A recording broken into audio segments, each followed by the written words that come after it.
The Basement Dwellers podcast is brought to you by Player One Coffee.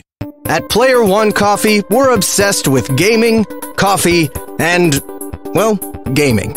Every one of our signature roasts is handcrafted and tasty as Get yours at playeronecoffee.com. Plus, order your Player One Coffee through our affiliate link, and not only will you receive 5% off of your first order, you'll also help support our show in the process. Press start to continue. They are those who live in the shadows, who feed upon Doritos and Mountain Dew. They take comfort in their dark habitats as they watch reruns of sci-fi shows long past. They are the Basement Dwellers.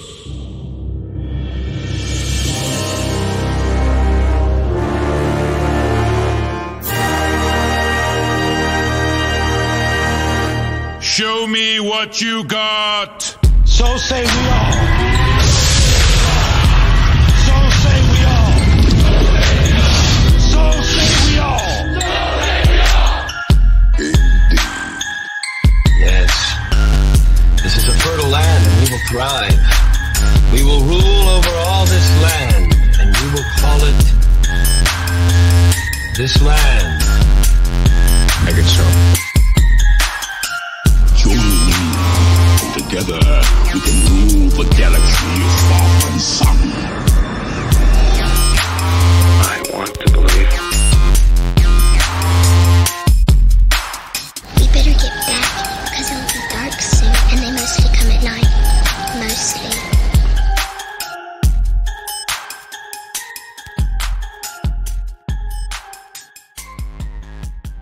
Hey nerds, and welcome to Season 2, Episode 6 of The Basement Dwellers, a bi-weekly podcast dedicated to all activities most enjoyed by those who spend their time in the deepest, darkest, and dankest of basements everywhere.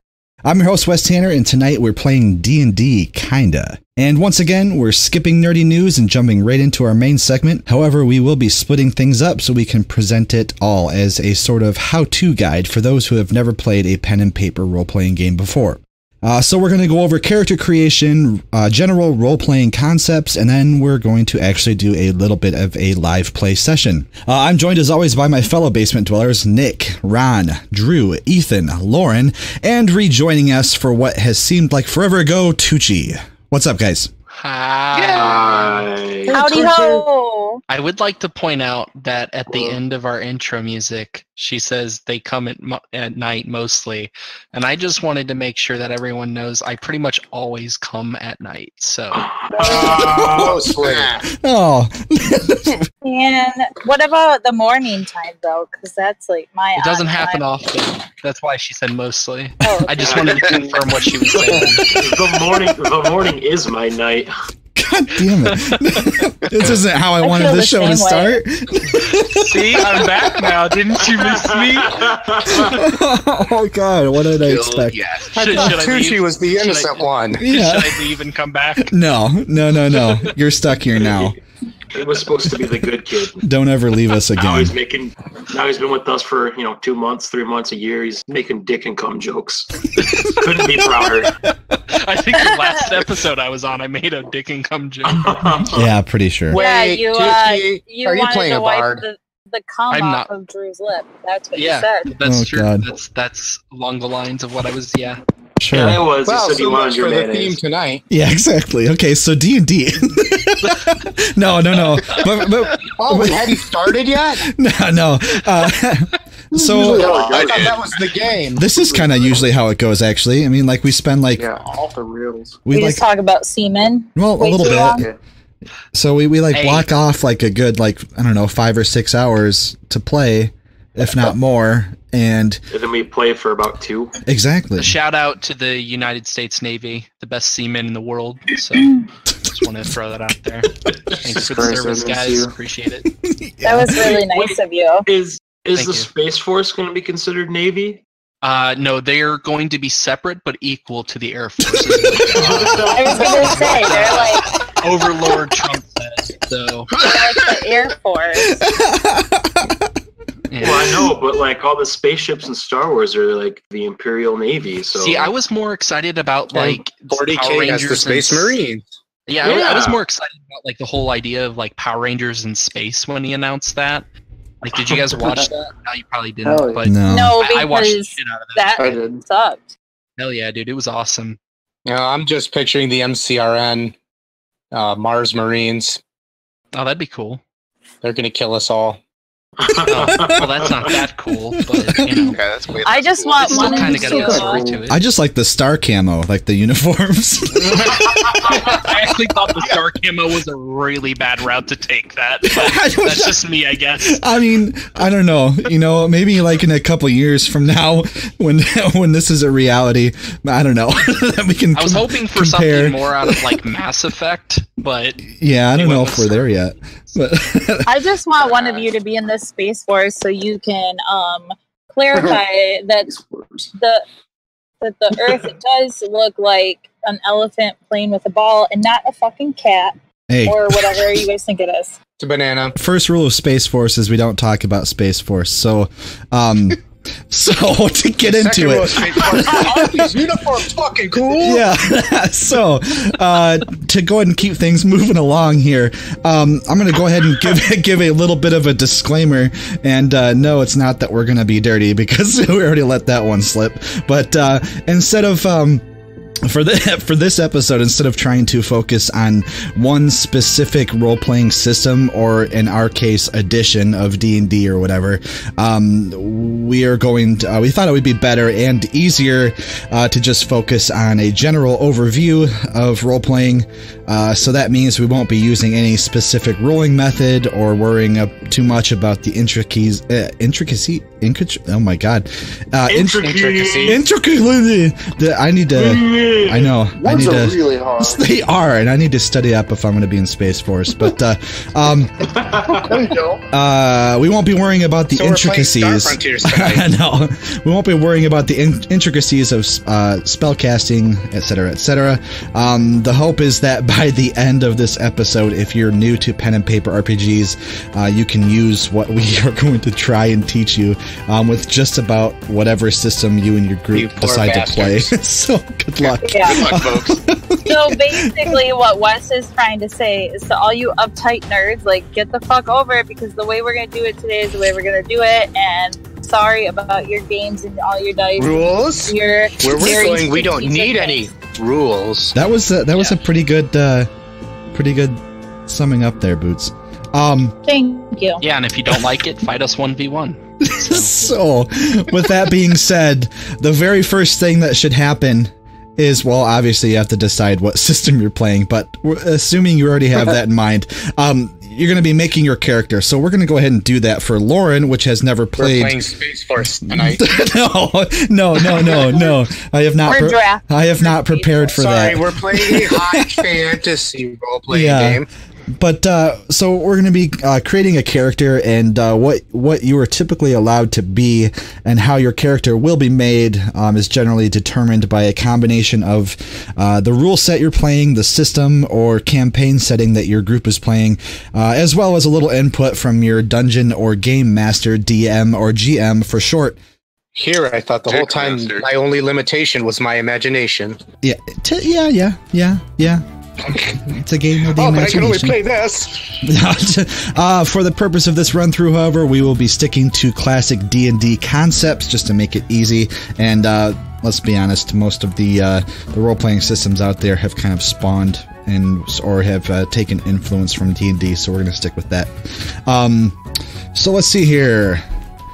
Let me pull up my sheet. I was going to say, and obviously, in case nobody understands how we work, Wes is basically the DM or GM today. Yep. And then he's going to tell us what to do. Yep. He's the Gungeon Master. The Gungeon Master. I mean, we do call him we call him Master. Well, I guess I'm the only one that stuck to that, which is weird. Some call him Master, some call him God. It's really the same thing. Yeah. I call him Danny. In this Andy? Call me Andy. Okay. Like from. All right. Okay. Keeper of the Beatus here. Daddy, goddammit.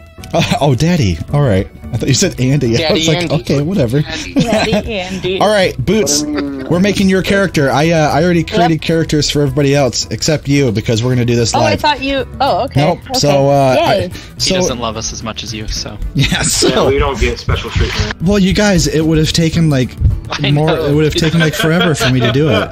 Baby, it's okay. You don't Especially the way we make characters. Yeah, It's been like exactly. one show per character. Hey, I know we would have had to do like part Brian 1, wants part to 12. get into it. Season 3, we finally get to play.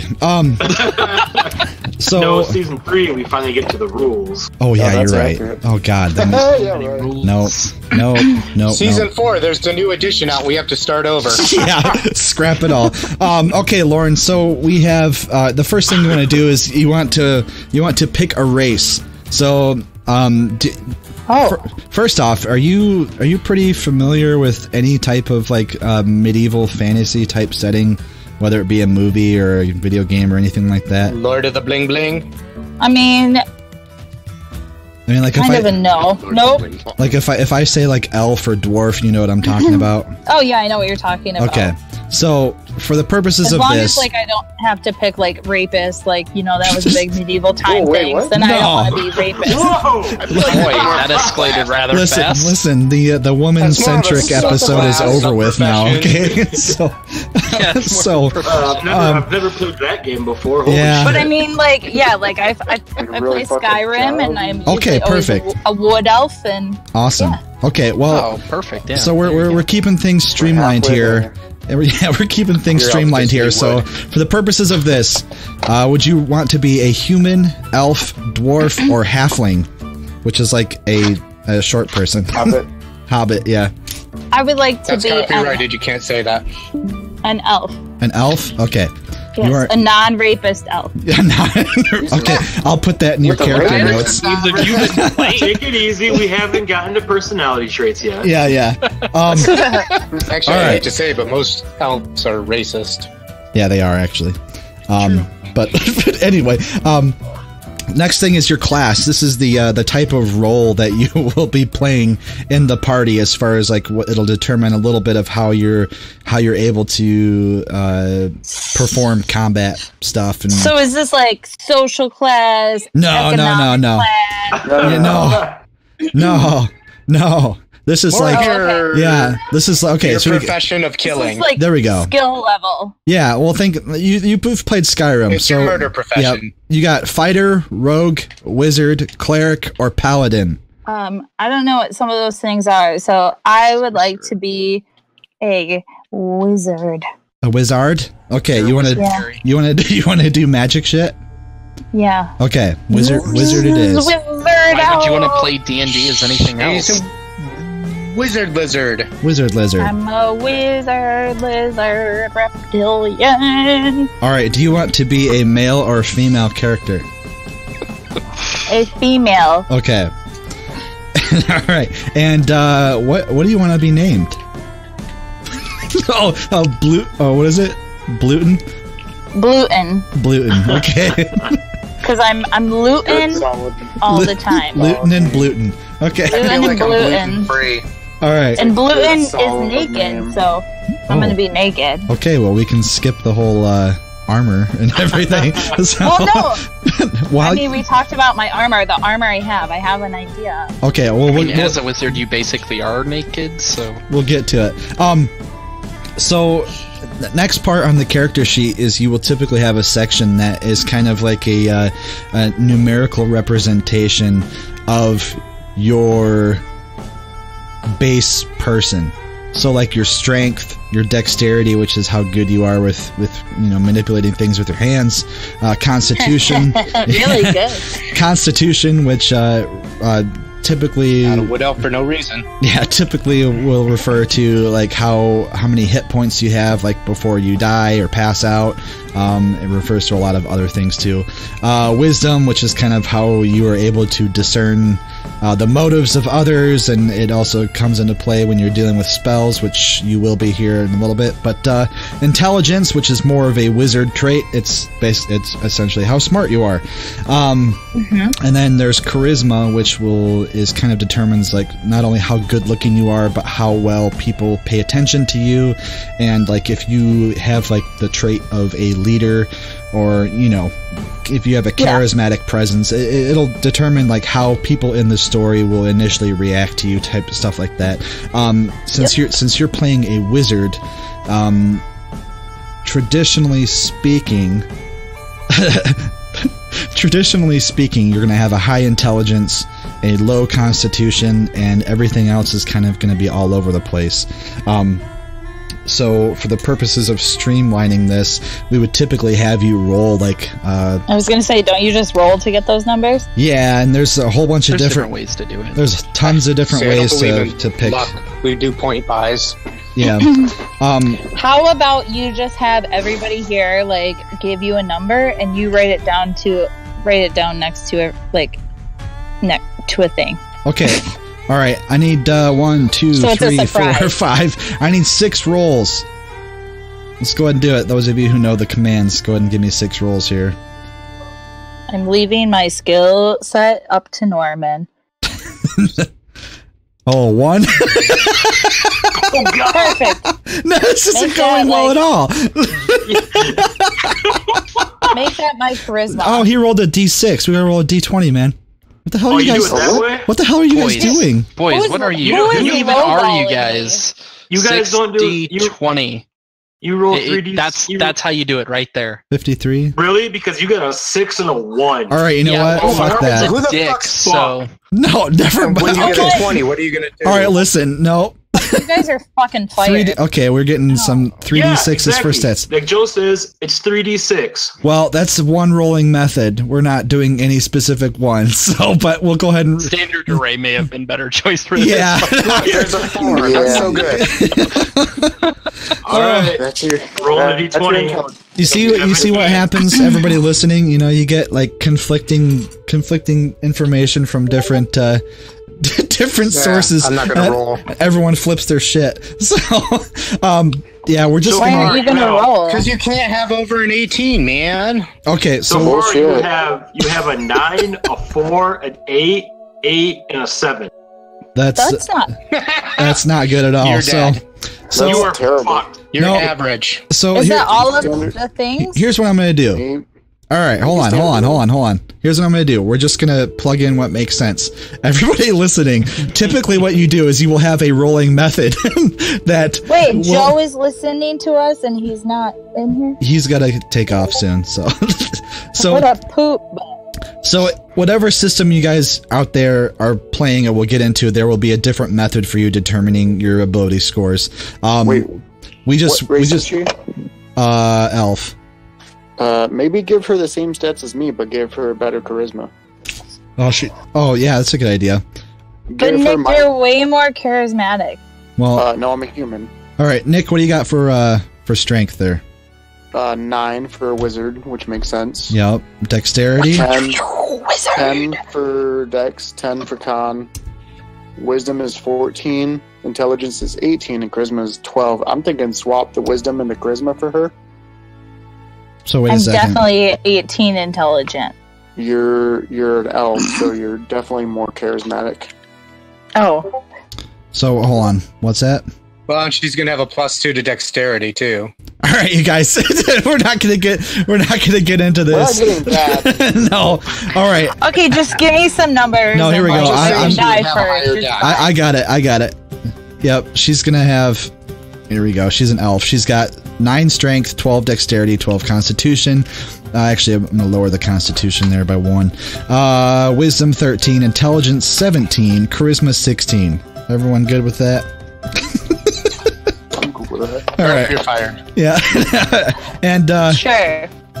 so after that, you on your character sheet, you will have a section that will kind of give you an idea of what you can do in combat as far as how it pertains to your rolling and stuff like that. Typically, there's a lot of stuff involved in this section. However, for the purposes of this, we are going to keep it simple. So your hit points are generally determined by a combination of math, depending on your ability scores. Yeah, so we're not going to do that. So your hit points are going to be 8. By the way, I'm going to send you a screenshot of this after we're done, so you can refer to it when we actually start playing. So you're going to have. I need that. Yeah, you're going to have hit points equal to 8, meaning you can take 8 damage before you are incapacitated. Yep. All right, and your weapon, since you are a wizard. Excuse me. Jeez. Wizards typically have like a wand or a staff or like maybe a dagger. Some of them may even have a sword, even though they're not that great at it. But typically wizards have some sort of thing that they use to kind of channel their abilities. What are you thinking there, elf wizard lady? Oh, wait, only one dagger? Yeah. So I can have two. Let's just put it this way: when you're a wizard, you're not gonna, you do not want to be up close. You don't want to be close because in traditional D&D, I would like a staff. Then. A staff, okay. For walking, okay. Whoa. God bless you. That was violent. That was very violent. And let's see. I thought here, that was a dog. No. Who was that? Weird sounding dog. Don't worry about it. Nick, you have a staff, don't you? I believe I do. What did I put for the damage on that? This is like, Lauren, if you get down to using your staff, shit has hit the fan, so don't worry about it. Probably gonna die. Yeah, so I D6, I think. D4? I think it's D4. I think it's D4. Plus whatever your strength modifier is. Unless it does infection damage, because it's an infection staff. It's a D4. Staff infection. God damn it. I've had one of those before. Alright. Okay. Nick, what about your armor class? Hold on. You have robes. 10 would rather. Oh yeah. You know what? I forgot. Lauren, would you like to describe your concept for the armor that you're wearing? My AC is 9. By the way. Okay. Yeah.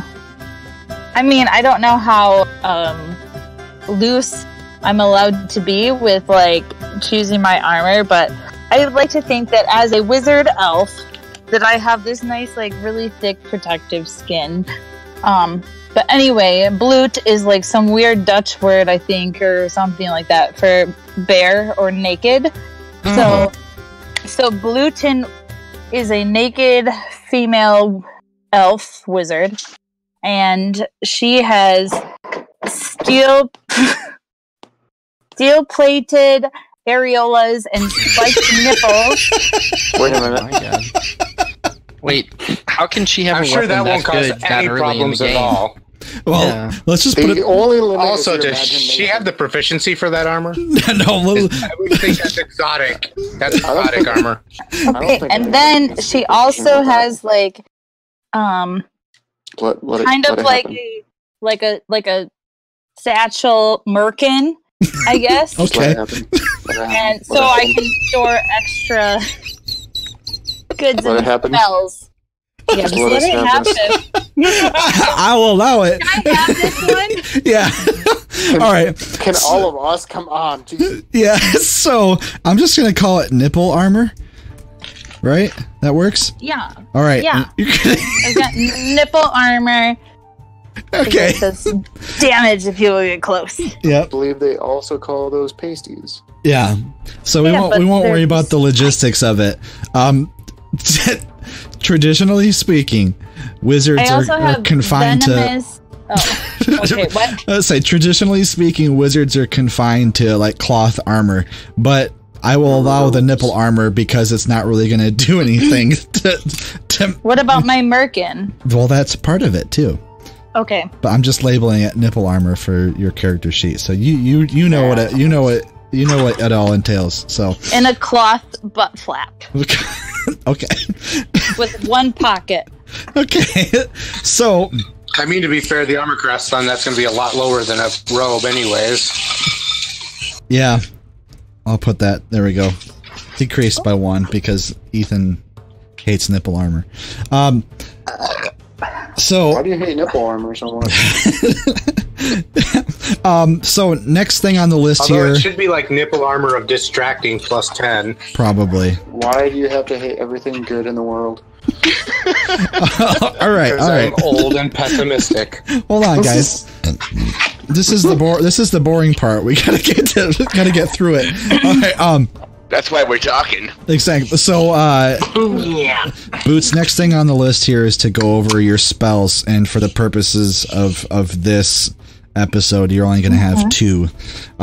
Okay. So, let's see here, Nick. What do you have? You have magic missile. I'm going to give you magic missile too. Are you just making me Nick's character, but female and like cooler looking? No, I'm going to give you. Everyone has magic missile. No, he not has everyone, armor but too. I also have lightning bolt. Lightning bolt. Oh, yeah, I want that. You do okay. So you are being. Yeah. Okay. You know what? We'll skip magic missile. Right, no, I don't want that. I want one of my spells to be. Wait, I probably can't make it up, can I? Well, let's see. You want magic missile. Let's see what you can come up with. Well, I wanted to be able, because I also wanted to be constantly like foaming, like warm natty ice at the mouth. What? But it's venomous, right? Is natty ice? So we're playing hole tonight. How about I was give just you thinking of the same thing. How about I give you like acid spit or something like that? Yeah, that's what I wanted. I want like do that. venomous spit. Okay, well I'm gonna give you With magic a range missile because of at least I want a far Sure range. she's not like a warlock or I something? don't. Wait, maybe she's turning into that. I don't know. So let's see here. What was the damage I don't know on what I magic am, missile? but I'm the fucking best. That's Hold on. Sorry, I don't have everybody's character saved because they're Magic missile is 3d4 plus 5. 3d4. Well, plus 5 is your modifier. Let's see here. It's 3d4 plus 4. 1. She's at 4. Actually. I'm sorry that I don't know how any of this works, and It's okay. It's okay. It's all right. Could make up whatever I wanted. Well, like I said, we're doing we're this is kind of like our own version of this shit. So The only limit is your imagination. Yeah. Exactly. Yeah, well, that's why I am So, doing all this. I know. thing. All right. Okay, hold on. I support your decision. I do too. Thank you. I'm making your shit cool, so don't worry. I about got it. 2. To hit. Tucci has to support it, I think, just because. Just because. Just because of marriage. Because the showmance. Through better or worse or whatever. And if you ever want to come at night again. Oh my god. You better support me. She's got my support. I'm afraid to say no. Are you going to be cosplaying this character at all? Inquiring minds want to know. She's playing Red Sonja. Maybe. Okay. All right. True. So, Boots, I'm going to go ahead and send you this screenshot here, and we'll go ahead and move on. Okay. There's some other Where things. are you sending it to? Just as in a private message in Discord, or do you want Discord? Okay. Okay. I just didn't know where to look, so. Oh, okay. Well, it would have been there somewhere. Hold on. Bluten. What the fuck? Okay, whatever. Gluten. Sure. No, it just makes me laugh because when that came around, like, that was a long time ago, wasn't it? It was a couple months ago, but like when it came around, I just remember thinking that like Bloot sounded like a painful, messy fart, and then I looked it up. Oh god! Oh Jesus! And then I looked it up, Lord. and blue is like, a Dutch word for A messy fart? A messy fart. No, it's it says that it is one, so bare, naked, nude, unprotected, uncovered, blah blah blah blah blah. So that's I like what it messy means. fart better. I mean, I mean, if you're having messy farts, you probably should be naked. That's what a bloot sounds like, right? Well, that's why I have the butt cloth, so I can wipe it up. Oh, classy. God, we're Bloot is the sound it makes when it hits the toilet water. Oh, jeez. Okay, all right. God damn it, people. That's her special ability. Yeah. She's able to bloot really well. All right.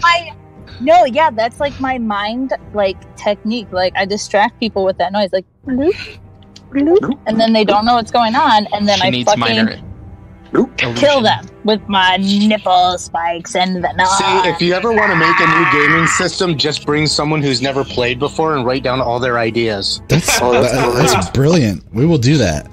Not tonight, but we'll do that some other time. So just remember to the world of Bloot. Whenever you upgrade your nipple things, you should upgrade them to cat and nine-tail nipple tassels. Because that'd be fucking dope. All right. You gotta put them Upgrade them to what? You gotta put them on springs so you can launch them as a projectile. Or that, yeah. So, well, that's what I thought my spikes would do. I thought that they would launch, like in Mars Attacks. You have gunpowder in those days. I've lost control. She's a wizard, dude. There's no learning tonight, Wes. No, guys, we gotta get through it. All right, we really do. Yep. All right. Okay, we're done. We started late, and this is gonna be a fun episode, and we want to make sure we get through reality. it all. Yeah. So we didn't do this for anybody here, but typically speaking, next you would go over like your equipment, like as far as like if you have like a tent, or if you have some rope, or if you have like a barrel of booze, or a candle, or an whatever. apparatus of qualish. How many things am I yeah. allowed to carry right now? Like, what is my thing that I with your strength about what you're wearing? Yeah, if we hold on, listen. There is a lot of really fucking nerdy math that goes into making characters that we are not covering tonight, and a lot of that is all based on your ability scores, like your strength. Which is low, yeah. Yeah, okay. So basically what your strength would determine a lot of things, like as far as like how much you can carry on you without basically, dragging ass. Yeah. There's a whole bunch of helium. So like cannot completely fill my Merkin satchel.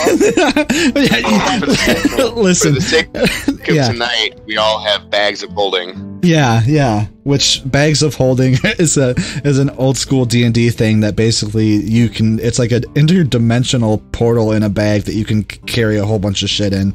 So don't worry about how it works. We're gonna move on. So.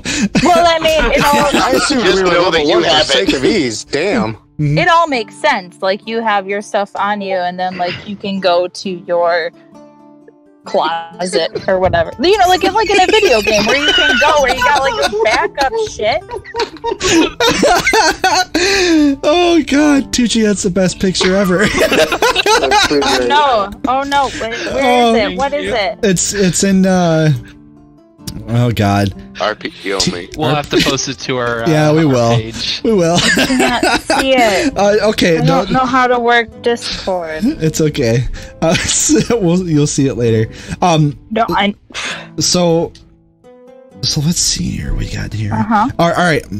Last thing in this section before we go to commercial break and come back. We already went over your name. This is where you would kind of develop your character as far as like who he or she is, like where they came from, what is their motivation for like being out and putting themselves in harm's way, adventuring, or common themes are like they want to get rich, or they want adventure, Are or we doing they're bored. this before or after the commercial break? Right before. Oh, so shit. Okay. You don't have to come up with it. It's just something that we're going to talk about and discuss briefly here. So you want to be thinking about this. Am I a good guy or a bad guy? That's exactly what you need to think about. Like, are you like? I'm a good guy. Like, are you sneaky as fuck? Like, are you a liar? Are you super honest? I'm very honest. Okay. And then you want to come up with your physical description. Regular games, we don't play regular games, but most regular games don't typically allow super evil characters. Yes, because... Okay, well, I'm not any sense of evil. I am good. Okay. The only evil would be like in manipulation to try to get people to fight on the good side of the blutes. The blutes.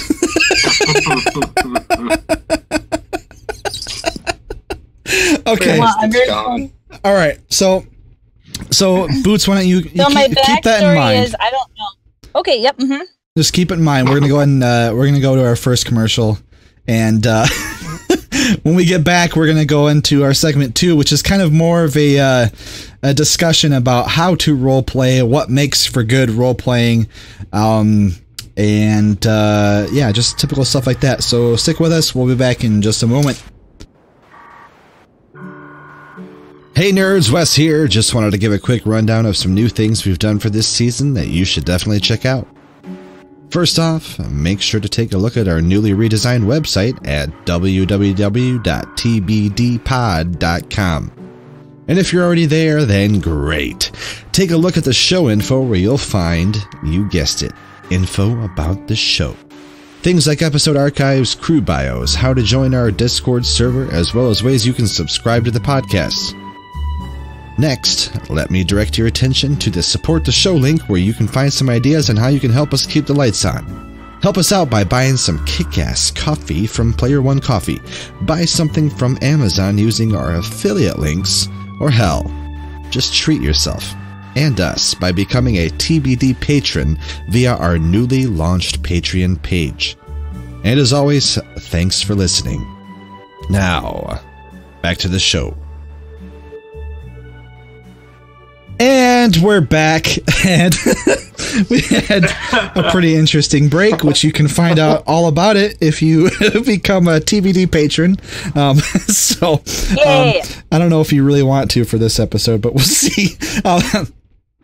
So, dragging up there with animatronic dicks. Yep. So we're continuing on with our role playing overview, and so this next segment here is actually going to be it's an overview of role playing, the actual act of doing role playing things.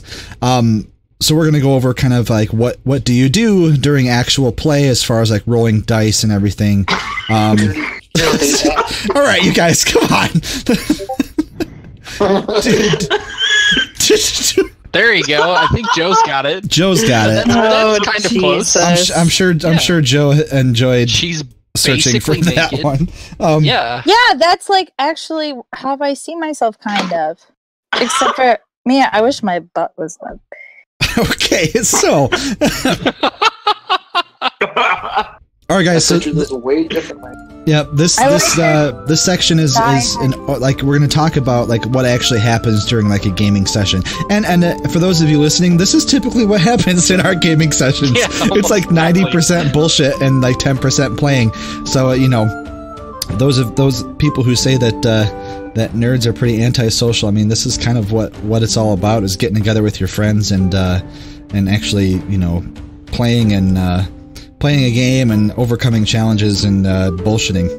Yeah, and if you are a nerd that's antisocial, this can help you a lot with social skills because of the impromptu-ness of it.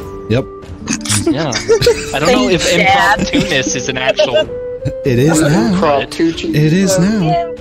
It is now, bitches. So, when it comes down to actually playing, typically the night will start off with you guys making characters like what we did already, and then the session zeros. Yeah, and then the session will begin, and there's usually be some sort of intro, and gameplay will actually begin. Does anybody want to like take the reins as far as like describing like what happens in role playing, like how it's structured and everything like that? To give my own quick overview real quick, it's basically role playing is kind of like an interactive story, or it's kind of like that's accurate. It really depends on who's running your game, or the dungeon master or the game master and their particular style. There are some people who run games that prefer to focus on story. There are some who prefer to focus on like the actual combat, which is more along the lines of like playing a board game, rolling dice and everything like that. So essentially how I would boil it down to is you have one person telling a story. They will set up a scene, and there's really no format to it. They set up a scene, and everyone playing the game reacts to that scene according to how they believe that their character would react to it. And also, somewhat within the limitations of what your character sheet allows. Your character sheet is kind of like a blueprint of the person that you are controlling. So you can't just out of nowhere do something that your character can't do. So, but you guys still tossing images back and forth? Yeah, just trying to find the right one, I guess. All right, so we'll get you guys involved on this. I will draw the right one. There we go. Oh, hell yeah, there you go. I'm not a good drawer, but... Oh, well, you can always try. I'm going to try. Oh, yeah. Yeah, exact. Joe says. Yeah, this is a good one to follow our women are objectified in games. Oh! Yeah. Oh, man. All this is going on. So does anyone want to add to that description there, or add some parts that I might have missed? We need to focus on the discussion, people. I'm sorry. How do I go back? I'm just trying to mute myself. Everybody is like is kind of covered it though. Oh yeah, pretty much. Yeah, you're basically given a task, and then as a group of characters, you decide how to go about that. And if your DM or GM is really good at what they do, they adjust their game on the fly, or they change the things to incorporate what you're doing into their story. Mm-hmm. I mean, as the player, you're telling the story. The DM usually sets up like plot points, and how you get to those points is up to how you play the game. Yeah. So where do dice come into play? I'll just ask you guys questions. How about that? Pretty much when you have to make checks on things like shit. Real good description there, Drew. Ron, how about you, man? You've been a little quiet. Come in. Oh. Yeah. I'm just enjoying the banter. Which part do you want me to go over? Dice? Yeah. What do we use dice for in role playing? Let's say your character wants to climb a ladder, and you're not. I'm just being very general. Yeah. You might not have the strength. You're going to roll a strength check to see if you can even lift your fat ass up that ladder. Mm-hmm. Yeah, so basically how you roll. Right. So basically the story is like the world that you're in, and the dice are there to represent the randomness of life. Mm-hmm. Like, I guess is the best way to put it. That's a good way to describe it. You can say, "Oh, I'm going to smash through this wall," and it's like, but do you? But do you? But the dice make if you're rolling that 20, you can do just about anything. Exactly. Yeah. Or you roll a 1 and break your neck, and now you're a paraplegic. Right. Yeah. So Boots, basically what happens, what you use the dice for is you use them to determine the course of action that you want to do. And sometimes the DM will use it to make invisible checks just to kind of like Tucci said, to wreck your shit. Yeah, to wreck your shit and add randomness to what's going on, so that the game is not just storytelling. Like you actually interact with it by using but also your the better stats. Your skills and stats are, the better it adds to your roll. So even if you roll sucky, you might still do something good. Yeah. Or mediocre. Unlikely, but might. Or mediocre. Mediocre. Yeah. Or just wicked okay, right? Yeah. It's like once you get to a certain point in D&D, like really higher levels, you're basically a god. So look at it that way. It's like you start off as like this measly human if you're starting from the the solid level 1, you know. No, I am an elf wizard. Right. You're an elf wizard at level 1. And No, Harry Potter on his first day. Or 2, and you know I'm still in the closet. You progress, Yeah. right? So Yeah.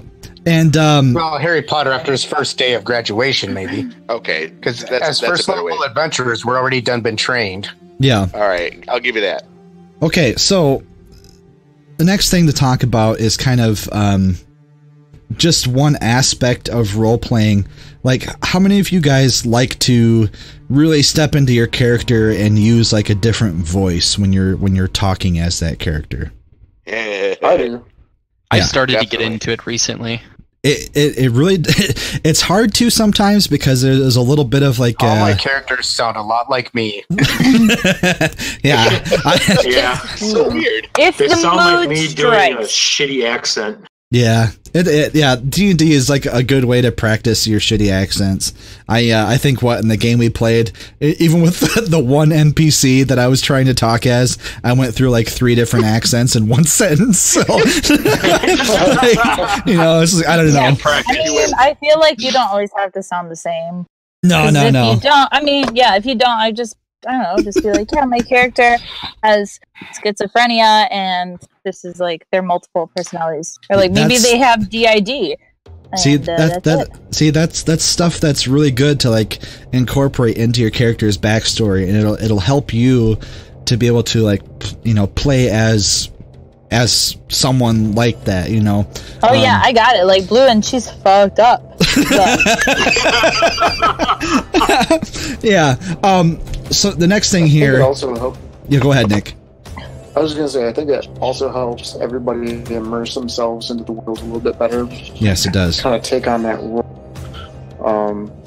I've always tried to act out the characters I'm creating to kind of give ourselves a better idea of what the world is like and the characters we're playing with. I guess. Yeah, it helps set the scene better, I think, for everybody. exactly. If you know, you're able to get in the mood of the environment. Yep. And it really depends on who you're playing with and who you're comfortable doing that around.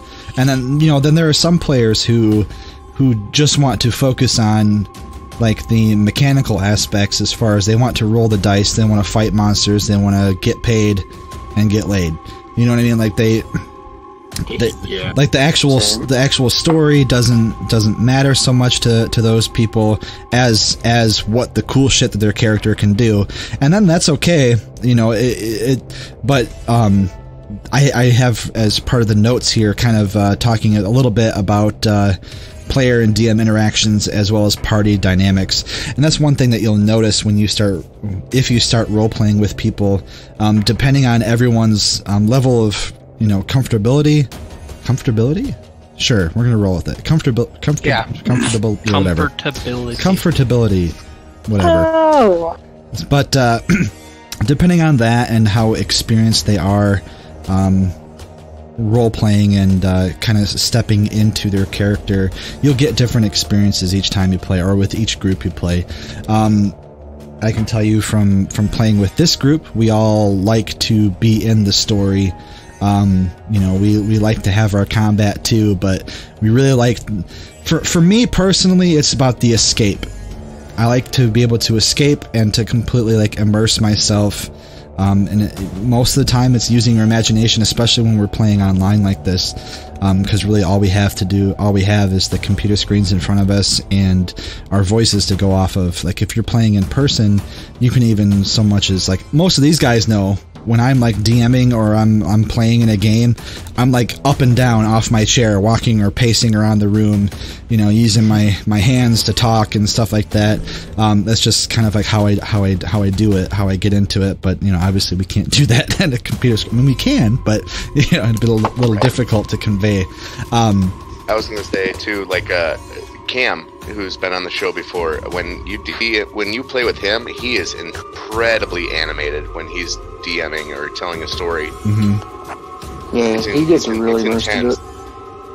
Yep, and you'll run into people who tell stories really well, some who know the game inside and out, and can run that part of the game really well, but the story doesn't matter so much. It really depends, but we're the type of people who like a story. Anyone want to take a stab at a list of general concepts of good role-playing? I'll rephrase it. What makes good role-playing? Willing participants. not that kind. Well, that too. Consent. Yes. Consent.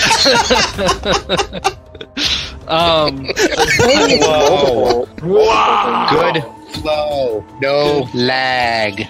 Yep. I would say just, the interactions between everyone. Make sure everyone in your group is being involved, and if they're being distant in the group, pull them in. Have your character go over and talk to them and get them involved in the group, because then it literally just becomes more interactive for everyone involved, and there's way more stuff that can happen when more people are playing. Mm-hmm. So agreed. Definitely. Yeah, don't leave some weirdo just stuck back in the woods because their character sucks. Yeah. Sometimes we want to play too. Yeah. Oh, Lord. Nick, what were you going to say? I was going to say it's multiple things. It's several, variables included when it comes to what makes a good role player.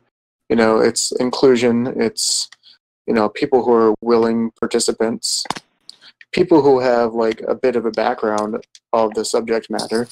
I mean, there's more than just one thing that makes good role play.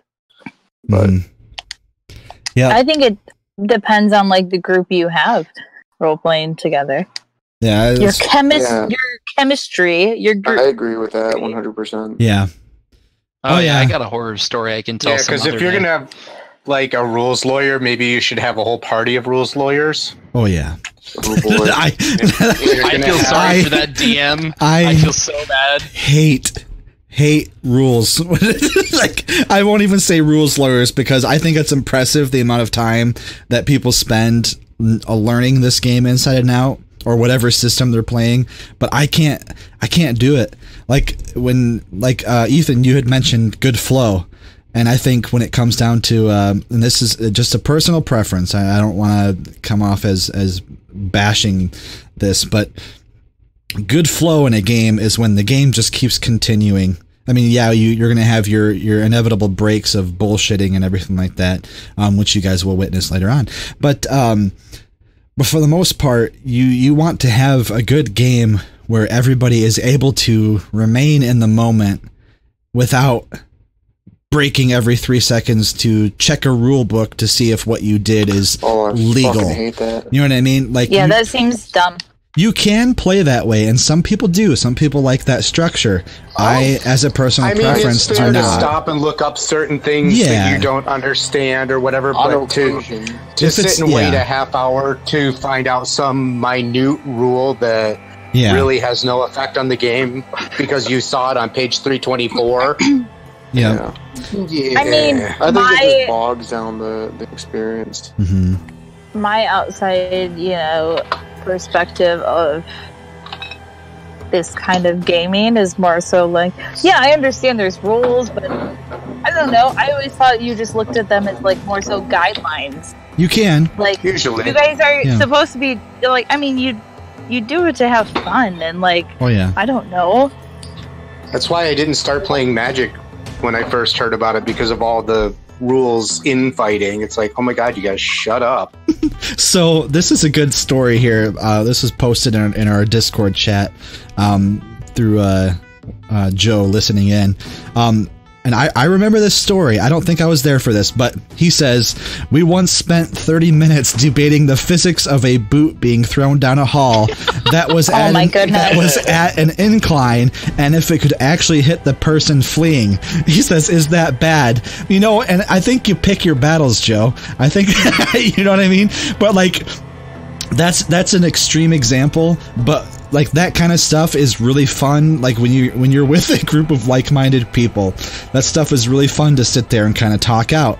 But if you're going to question stuff like that can be funny as hell. Yeah, exactly. And it's all part of the social interaction too. But going back and like looking for like the paper, like the fucking receipt that says. Now on the other hand, you we had didn't a even game get one a time boot where in this time. Whatever. I had some sort of barbarian or another who chose to rage or some such shit, and then he ended up using a door shield as a sled, and literally, after being buffed by the cleric and the wizard, surfed down the hallway, killing every kobold that he, smushed under his shield. No one said shit about that. Could you imagine playing with like the Mythbusters? No, I don't want to. No, but that's another aspect of. Let's test this theory. That's.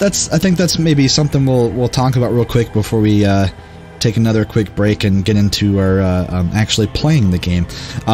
But what role playing affords you and your group is a set of basically inside jokes and a whole bunch of stories that you can tell later on, because if you don't play D&D, they're gonna people are gonna be like, what the fuck TV show were these guys watching? You know what I mean? Everyone's gonna walk away with stories to tell about cool shit or dumb shit or bad shit that happened during a game. It's just like war stories almost. Exactly, It really is. Yeah, and we could probably spend an entire show on D&D stories, just talking about Yeah, that's accurate. Yeah, I could tell you one time how we spent a 3-hour session beating up on our own player characters. Oh yeah. Yeah. That was an interesting night. So I guess I have some weird like general questions though, because I don't know how any of this stuff starts. Well, let's do it, because somebody just like sigh over that. I'm sorry. I know. No. Nope. No, I don't think anyone sighed. Nope. Someone's vibrating. This is totally the point of this episode. Yep. Yeah. Okay. Go ahead, Boots. What? How dare you ask how this works? All right, Boots, go ahead. Yeah. Okay, so I understand that like it will be up to how it's written and how the story plays out by the characters, but with our initial setups usually like set up where like all the characters are like into, I don't know, like in for the same reason, like fighting for the same reason. Like, do they have the same goal, or is it like, are we all in this together? Not always. It just depends. Yeah. See, here's the thing. I know it depends. Like, each individual character has to get together and meet for the first time. Sometimes to save time, the DM will go, "Hey, you already know each other from town. You've been friends," and that's how tonight will be. but it's basically what it comes down to. It comes down to the DM. The person telling the story will determine who knows who, how much they know about the other person, or they might decide that you guys are complete strangers and they have it written into their story to bring you guys together for some reason, and the characters kind of. Now, as far as everybody having the same goals, the goal of everybody is to, try to complete whatever tasks the DM sets before them, but they're all going to have their own sick, twisted reasons for doing it. Yep. And that's part of it. I mean, you're playing an individual. You're playing a character, typically of your creation, or someone that you can turn into your creation. And so you get to determine their motivations, what drives them, or lack thereof, or lack. Yep, exactly. You get to determine their personality. Like, are they the type of person where they're not going to do jack shit unless they're getting paid, or are they going to do it because it's the right thing to do, or are they going to do it with the guise of saying, I'm going to fuck these people over later? You know what I mean? Like, or are they going to tell the party, this is a stupid idea, I'm going to go ride an owlbear? I think that's where alignment comes into play. Yeah, and that was one part of character creation we didn't do, is alignment is kind of, it's just for role-playing purposes and some spells, but that's more in-depth than we're going to get. But basically alignment tells you and the people around you what your motivations are and how you are typically. Like, are you a lawful good person, meaning like that you follow a set of laws and they're generally for good purpose? You know, are you completely chaotic neutral for life? Yep, chaotic neutral, where you do whatever the fuck you want and it doesn't really matter what's going on.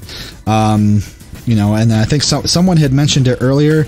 You typically won't have many games where you have like an evil character in the midst of plot devices, yeah, or dicks, or something weird that the DM is panning out. Yeah, just because, you know, when you're telling a story, you think how difficult would it be to tell a story where you have 3 good guys and 1 really fucking horrible person who's trying to... This story is about good triumphing over evil, but 3 or 4 of the characters are evil and they really don't want to triumph over the exactly. dragon. I actually have a game idea for that.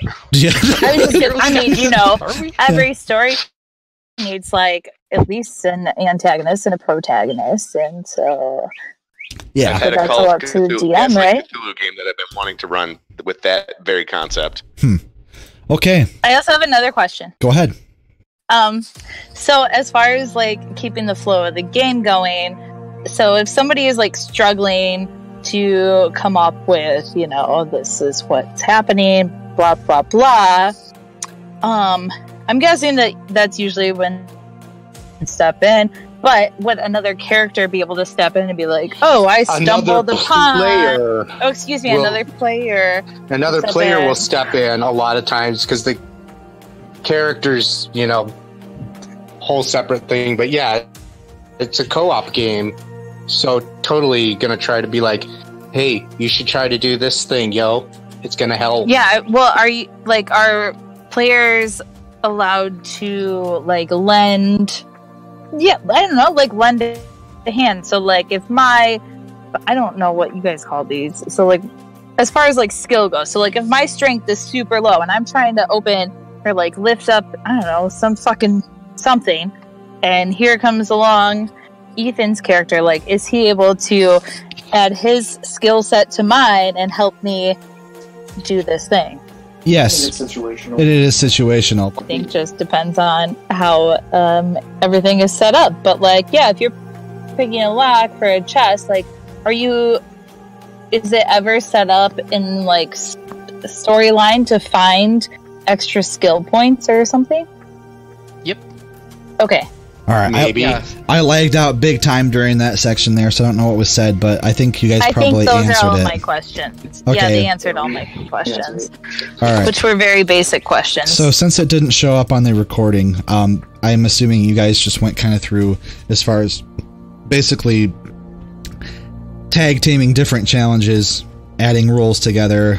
I was trying to say before I cut out was usually if it's a non-combat action, like something that doesn't affect combat, like if you're trying to open a door and it's stuck and, you know, someone can come help you, no problem. Typically if it's outside of combat, it's not really a big deal. Thaumaturgy solves that problem real quick. But wait, so you can't help during combat then? It depends on your DM. You know what I mean? It's all okay. There's no one way to do it. That's where it gets dirty and turn-based. Yeah, it can get bogged down pretty quickly if you try and make it too complicated. I feel like that's why being a DM is the most fun, because you can just be a complete asshole to everybody.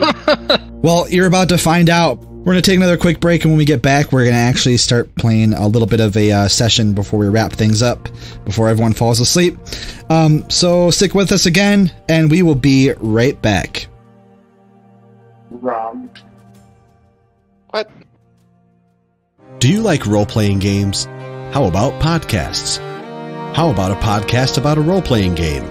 Check out our friends at Tomorrow's End, a podcast that follows a role-playing group as they navigate through a post-apocalyptic wasteland. Alright, enough fucking words. Here's the trailer. How did humanity get here? I just can't remember. The rest of the world didn't know why the end had come. They'd heard on the radio about an attack on the states by either Russia or China over dwindling resources. What we knew was that the world was going to end, and a crazy man named Morrow had a plan to save the world. Many teams were frozen in vaults deep underground, safely tucked away from all the bombs and nukes flying, and the asteroid that would finally end everything. They were supposed to wake up 25 years later and help pick up the pieces, but something went wrong, and everyone woke up a lot later, if they woke up at all. Cultists, criminals, madmen, they've been living and thriving through the radiation and destruction the entire time. Some good people also survived. They held on to hope by spreading stories. Stories about tomorrow's end.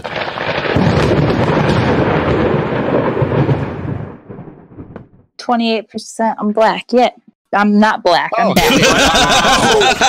Wow. Say about N-words. Internet blackface. Here we go. Oh, God. Okay, Jesus. All right. We have returned. And we are going to actually take all the knowledge that we have imparted onto Boots here, and we are going to actually play a little game. So, if you guys would bear with me for a moment here, I will go ahead and read the intro. I'm not a druid. I can't bear. I can't bear. Oh, go all right. team! So here's the setup for the game. We open up to a nice little village called Hildegard, set at the base of a mountain. Mount Feanor is its name, and it has a reputation for strange occurrences. A thick fog can be seen descending upon the village below at certain times, and it's during these times that the villagers know to remain in their houses, silent. You all arrive at Hildegard in the rain just before noon after being on the road for 2 weeks. After securing your lodgings, you are all at the village inn, enjoying a nice warm meal and some alcoholic beverages. The sun has now just begun to set when you notice that the other patrons in the inn are suddenly rushing about. You all sense that something might be wrong. What would you like to do? So, yeah. What would you imagine that your character is doing right now? Given this setup, what I am going to do is go. I've probably had one too many strong drinks. So I'm going to go have a nice rest at the village inn. Just right in the middle of everybody panicking? Fuck your story. Yeah, fuck your story.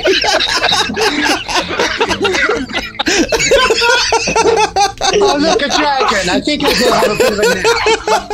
See, this is what I don't understand. So everybody in the village just gets to go hide in their little houses and be quiet. Here, hold on. And what are we? Some fucking superheroes that we just have to can't go enjoy a rest? Yes, we are. Well, here's the deal.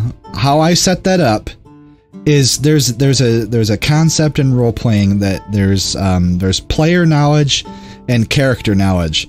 Player knowledge is stuff that you know outside of the game. You know my setup for what's going on. You know that they're hiding. Everyone is panicking, and that's all my character knows. Yep. So you have to. And I'm drunk and I'm panicking. Oh my god. No, basically the what you're supposed to do, just imagine you yourself as your character are in this scenario right now. I am, and yep, and you do not know what's going on. Tingling. You don't know what's going on. Okay.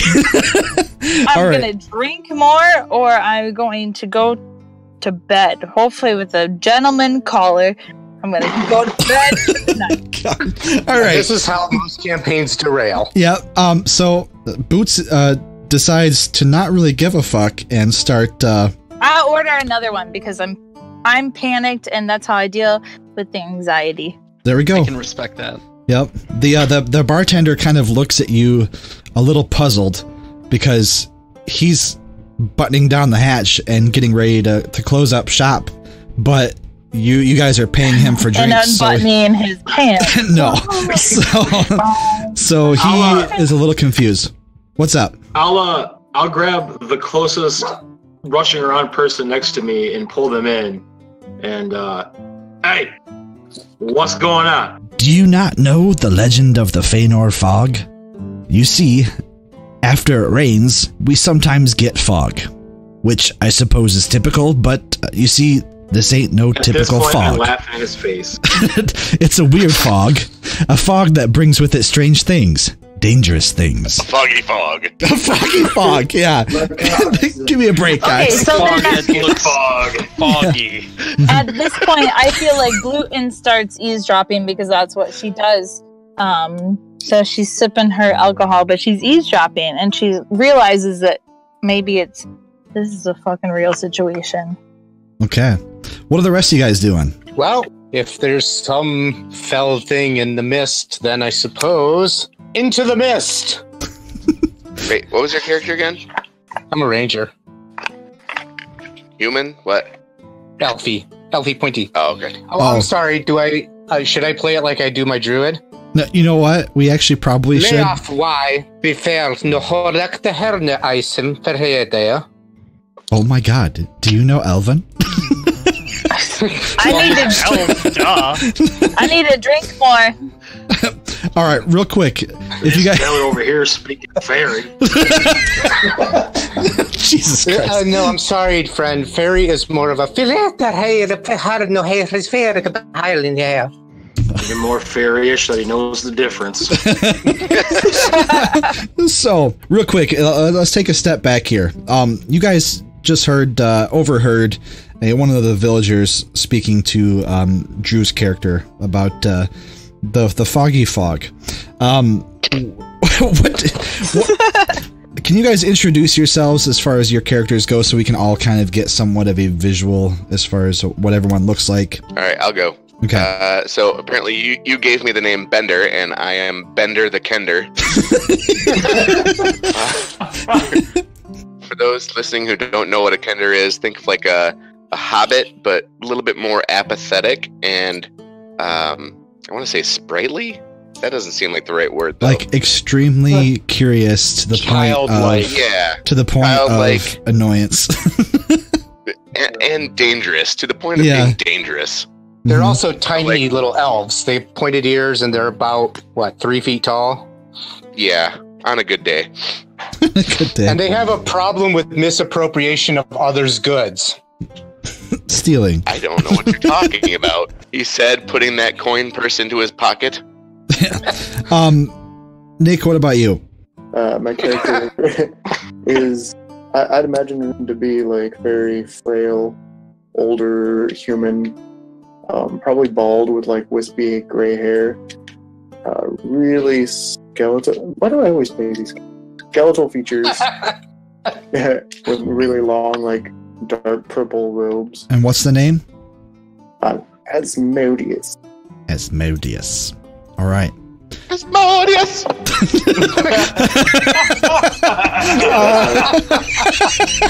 Brilliant.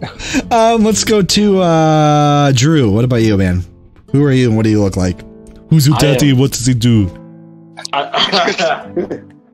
I am Duncan, a 35-year-old male human fighter who loves long walks on the beach and killing things. This dude I don't know. His last name is My Bits in a Sheep. No, it's Duncan, My Bits in Your Mouth. But anyway.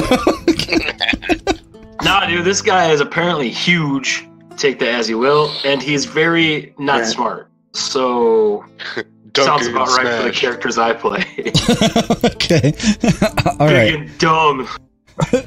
All right. And Tucci, we're on to you, man. Okay, so my character is Ulrich of the Light. He's a 32-year-old human cleric. His face, he's wearing an eye patch, which most of you know this will be, or player knowledge anyways, the eye patch isn't for anything, it's just for looks. And he does have a couple scars on his face, and he looks a little rough. His armor isn't that exactly the cleanest, but he is he has like a long beard and he looks kind of buff. He's not too thin, you know. He's got the light of Saren Ray with him. So yeah, that's Ulrich. All right. Did I miss anybody here? Boots, Me? Oh, Dick. Sorry, man. Go ahead. Ethan, who's your character? Well, my character's name is Fedrier. He is a fairly typical wood elf, about 4, 5-ish, maybe 100 pounds, maybe. He's got dark bronzy, almost metallic skin, dark auburn hair, wearing a lot of leather armor with a very woodsy, rustic look to it. Lots of earth colors, earth tones. Yep. Has a big fucking bow. All right. Sexy. All right. Lauren, do you have an idea of what your character looks like aside from the skimpy armor, which you described in detail before? Yes. Go ahead. And Bluten's backstory is that she was kind of, very sheltered and everything, and this is kind of her first time to go out and prove herself to the world. Despite her skimpy outfit, that's just the way that, she was raised. But she's got this thick skin, and she's a tough-ass motherfucker. But she's also very reserved and shy. And she doesn't know what she's doing.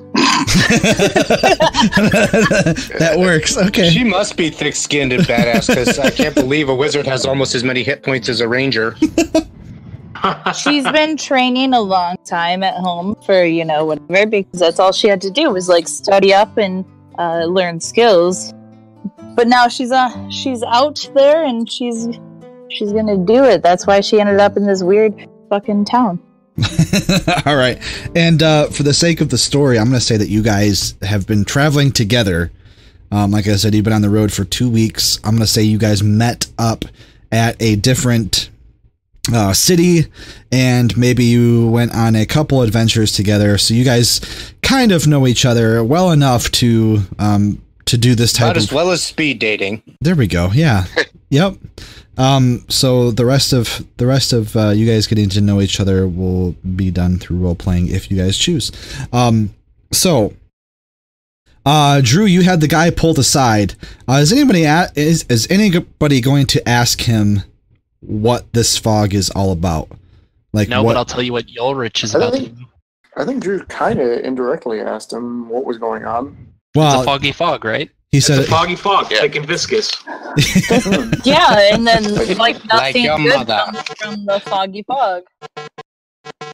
What is that noise? Yeah, what is that? It's the being fog. It's the fog. Contacted from the outside world. We don't know anything about this fog. It could be making any kind of noise. Okay. So can't you judge the fog noise? This is getting all too real. Like, have we Ulrich. summoned something? This is why I don't roll. I'll do something. I'll do something here. I'll get the party moving. You ready? Take the lead, Tucci. Yeah. Okay. Ulrich pulls up his mace from the ground and slams it on the table and says, "Once again, Sarenrae's light will shine through said foggy fog." And he storms out the front door. Do you guys? Ulrich is a cocky motherfucker. How hard is it to retire from this party? Just kind of sit there. I don't think we're getting paid enough. Our wages are much too low. Yeah, can we just hang out and drink still? Just hang out and drink. What's up? Sounds like Ulrich has it. Hold on. Go ahead, Drew. My guy, seeing this, drops the guy I was holding on to, pulls my battle axe, and just goes, "Yeah!" and walks outside. Awesome. Okay. Yeah. And I am sort of like, here we go again. Here we go again. And pull my bow out and head out the back door and up to the roof. You guys aren't much for gathering information, are you? All right. No.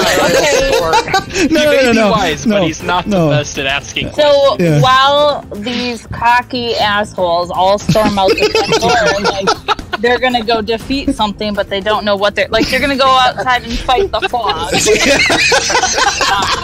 They cast magic missile.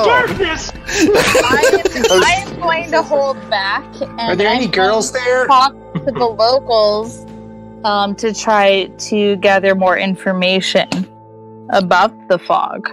That is with your spiky titties. So I'm just gonna ask the locals, like, what happens when the fog rolls in? Why? Better hope it's not a very conservative village. Why do we fear the fog? The foggy fog. Well, I forgot to mention, as Ulrich walked out, he flipped up his eye patch, so it's now his eye can see. You poser! It's there for targeting. You're appropriating pirate culture. You flip it over to your other eye. Under Serenray, there is no appropriation. There is only life. Okay. Whatever. So something to do with Serenray. There you go. All right, Lauren. When you walk outside of the inn, you manage to get a hold of a younger family. You got the husband, wife, and then they have a child in his arms. And he's kind of that husband. What's that? So I bet you she has that husband. But oh yeah. Come on, guys. Eyes up here. So he's still looking really worried, and he actually kind of brushes you off at first, but your persistence and your spiky titties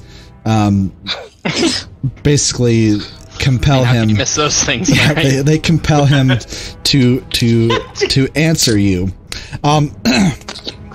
You had asked. What did you ask again? why do they fear the fog? Was that it? Yeah, why do they fear the fog? What happens when the fog comes, and how often does it come? Well, every night. Okay. Mostly. We don't know each other, okay?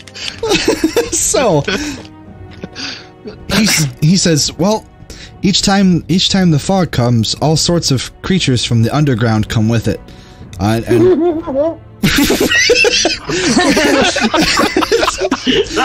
Said we is giggly as fuck right now. He continues. An underground rebellion. I want to join. He continues on. We village folk just stay inside. Really, none of us want to go messing around and get got or nothing. We like to live, I suppose. And then he stops for a moment. And he's obviously distracted by the sight in front of him, and his wife is angrily tugging at his shoulder to keep going. But he goes on. He kind of relaxes just a little bit, and he says, "It's been a while since we've had strangers visit. Perhaps if you find yourselves interested, curious, or just fucking bored, you can check out things for yourselves." He looks at.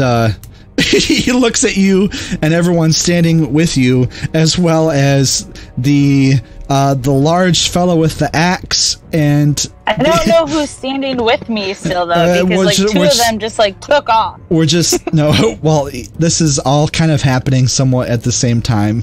Tucci and Drew are both yelling battle cries out the door as you. Yeah, and puffing their chest up in the middle of the fucking road.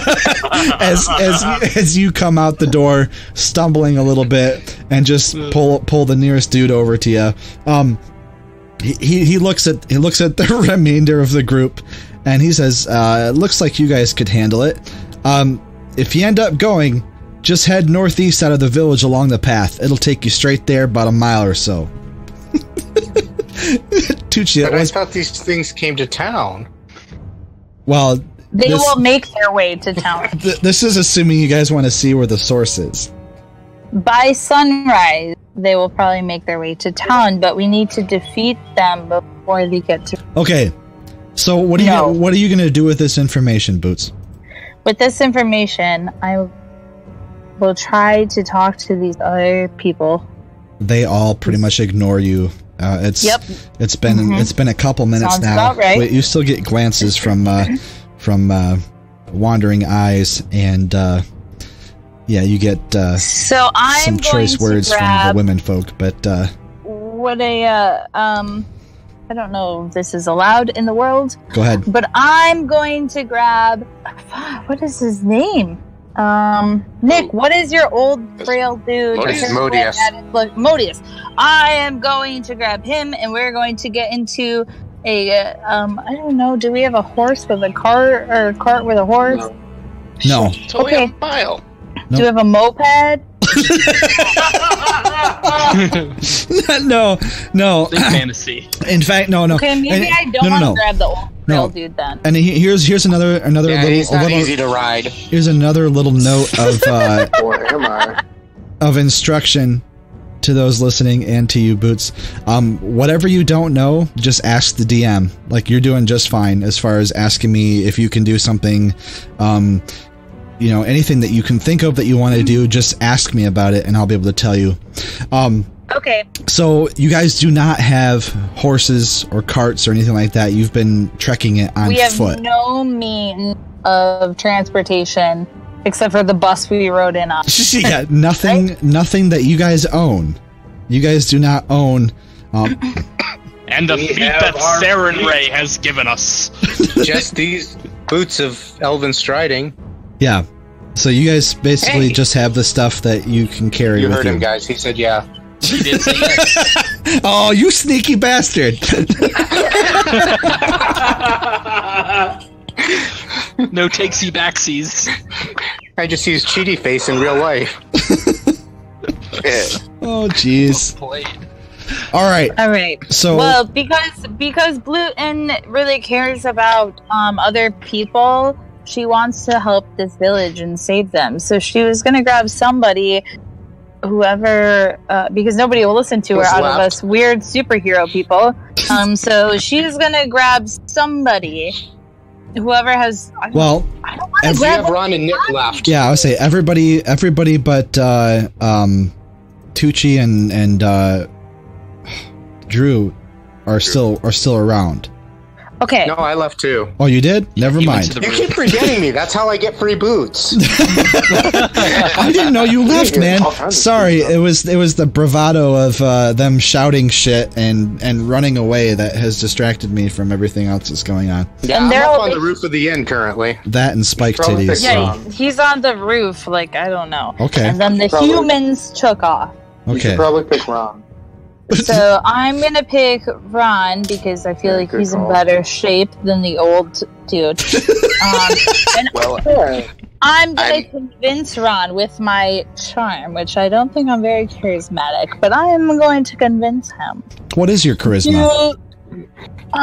Low. What is it? The thing about Kenders, all you have to really do is ask. Guess what? I'm gonna come. Oh yeah, you've got a 3-foot, 60-pound elf, and you've got a 940-year-old like Emperor Palpatine looking motherfucker as your choices. That being said, you traveled with both of them, so I'm sure you've seen some creepy shit. So, yeah, my charisma is 16. Oh, that's really high. That's really good. Yeah, that's really high. I'm gonna look at Ron and because I'm a fucking babe elf. I'm gonna wink at him, and he's just gonna know to follow me. And so we are going to all right. A wink could mean multiple different things. head off, whatever northeast or whatever direction the villagers said. Lauren, did we ever teach you how to roll dice? I was gonna say I just rolled a 19. Yeah. But I know the commands, but okay, so he can't come with me. No. Here's what I need you to do. Okay. Well, you know what? Actually, he has already pretty much agreed to come with you. Normally, I'd make you roll if you're trying to convince somebody, but Ron has already decided because he's very easy. So you were yeah, probably have better chances of convincing us to go. Yeah, you really don't need to. So but also, Boots. When it comes to your character's stats, 10 is an average score for a normal person. 10 is normal everyday you and me. So a 16 is actually fucking great. So okay, so most of my stats are pretty good except for a couple. Yeah, and most of them are out of 20. So if that gives you kind of a scale. Yeah. So I'm really fucking smart, and I have great charisma, and I'm gonna lead this group to awesomeness. Yeah, we're gonna roll to the future. Okay, so for the sake of the story, you guys have been convinced by Spiky Tits to follow the path northeast out of the village. Is there real quick, since the party's kind of split right now, Tucci and Drew, never split the party. What are you guys doing? You don't know where you're going. You don't know anything. I'm assuming that we're out on like Main Street right now, standing in the middle of it, pacing back and forth, dragging weapons, yelling obscenities at the fog. Fog, where are you? Yeah. I picture them just like holding their weapons above their heads, like yelling, like they just like some macho dude shit. But are you afraid of Saren Ray's light as you should? We're totally being like frat bro drunken uncle at the barbecue. I'm gonna beat your ass, fog. Where are you? Can I make a perception check to see if I can tell which way people are running from, or can I tell where the fog is centrally located? Well, in this case, we don't have an actual roll for perception. So what? That's typically under what? Wisdom, I think. Yeah. Okay. What's your wisdom at? My wisdom is 17, so that's a +3 bonus. Yeah, go ahead and give me a d20 +3. And so here's what's going to happen, Boots, is basically when I have you guys roll for something, depending on what the situation is, and there is math that goes along with this if you're playing by the actual rules, which we are not. We are kind of bullshitting our way through it. So I asked him to roll. I'm going to pick a number, and as long as he rolls over it, then he successfully does what he is rolling for. So what'd you get, man? I got a 14.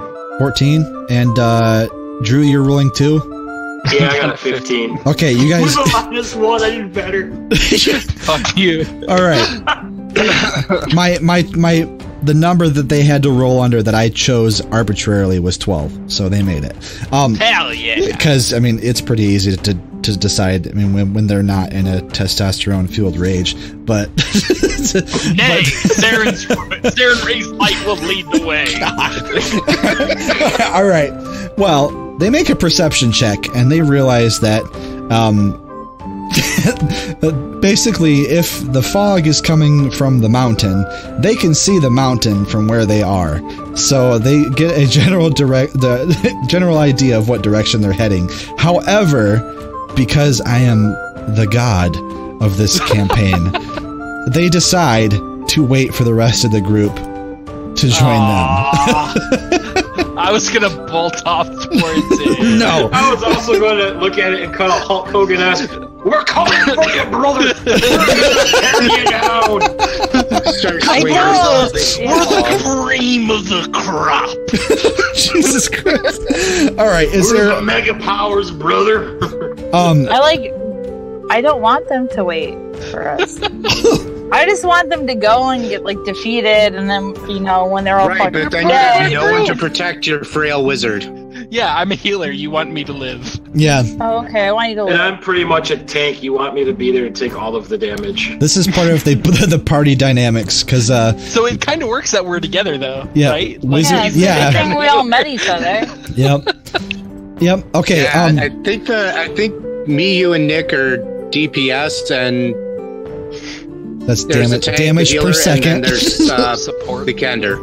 What is DPS? Damage per second. It's basically people who just do a shit ton of damage. Like that's their role.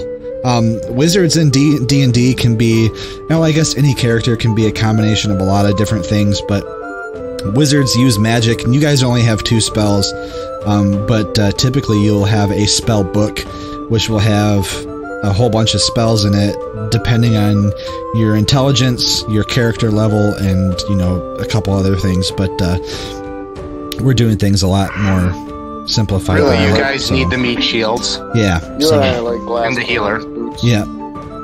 So Boots We do a lot of damage, but we don't take a lot of damage. So exactly. So you want to stick with with people who can draw that heat away from you. So, Ethan, you were on top of a roof. Were you going to do anything special, or are you just kind of chilling, observing? I was just taking, height advantage position because I had no fucking idea what was going on. I just saw my two companions. Yeah, I saw my two companions storm out, so I figured I'd better get some height to see what was going on so I could cover them from a strategic point. Good deal. Okay. So as the party travels, if it's a pretty fair-sized village, I'll travel the rooftops. Okay. Well, from what you saw is you saw the two of them rage off, and just as their voices were starting to get faint from the distance, you see them lower their weapons and begin kind of just pacing in a circle, aimlessly. So, your attention turned. They got tired and forgot what they were doing. Yeah. Wait. Hold on. Let me role play this. No. What's your character's name again? Duncan. What were we doing? Mountain? Fog? Mountain fog, yes! Okay. So shall we lead the way? Where is everybody? Right, everybody. And then I just start yelling out, guys! We found it! We're going this way! You can't see me right now, but I'm pointing.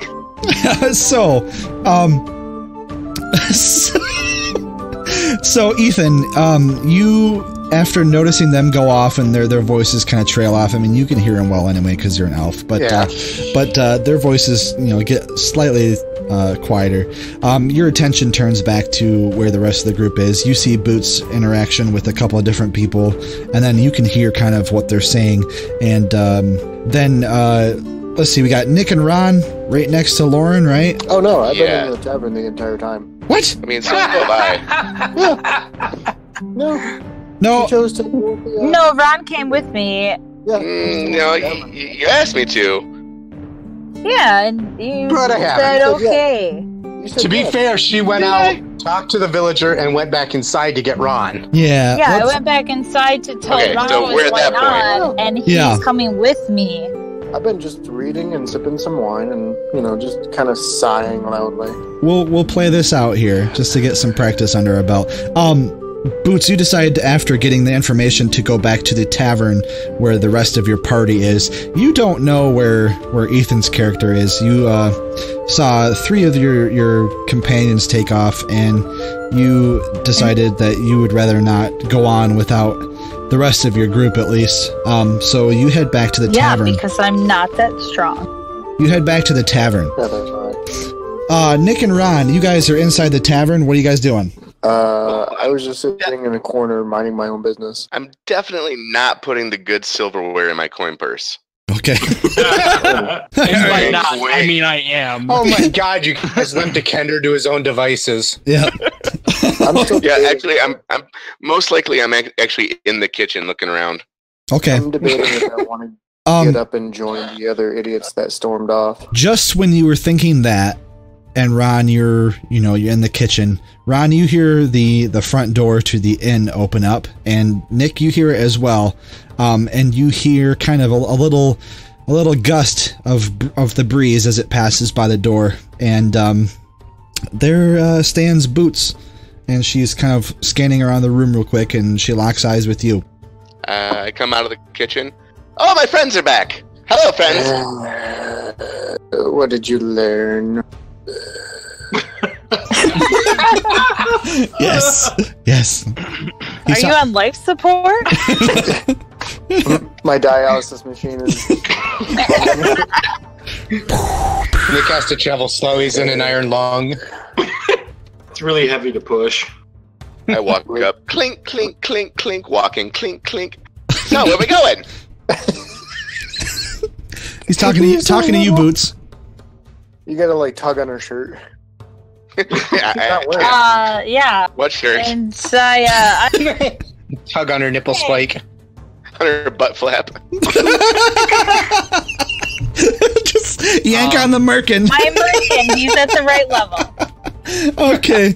All right. Yeah, go ahead, guys. So I shoot a glance at the Nick's character. Asmodeus. Because he's also a wise man. So I look at him like... The wisest.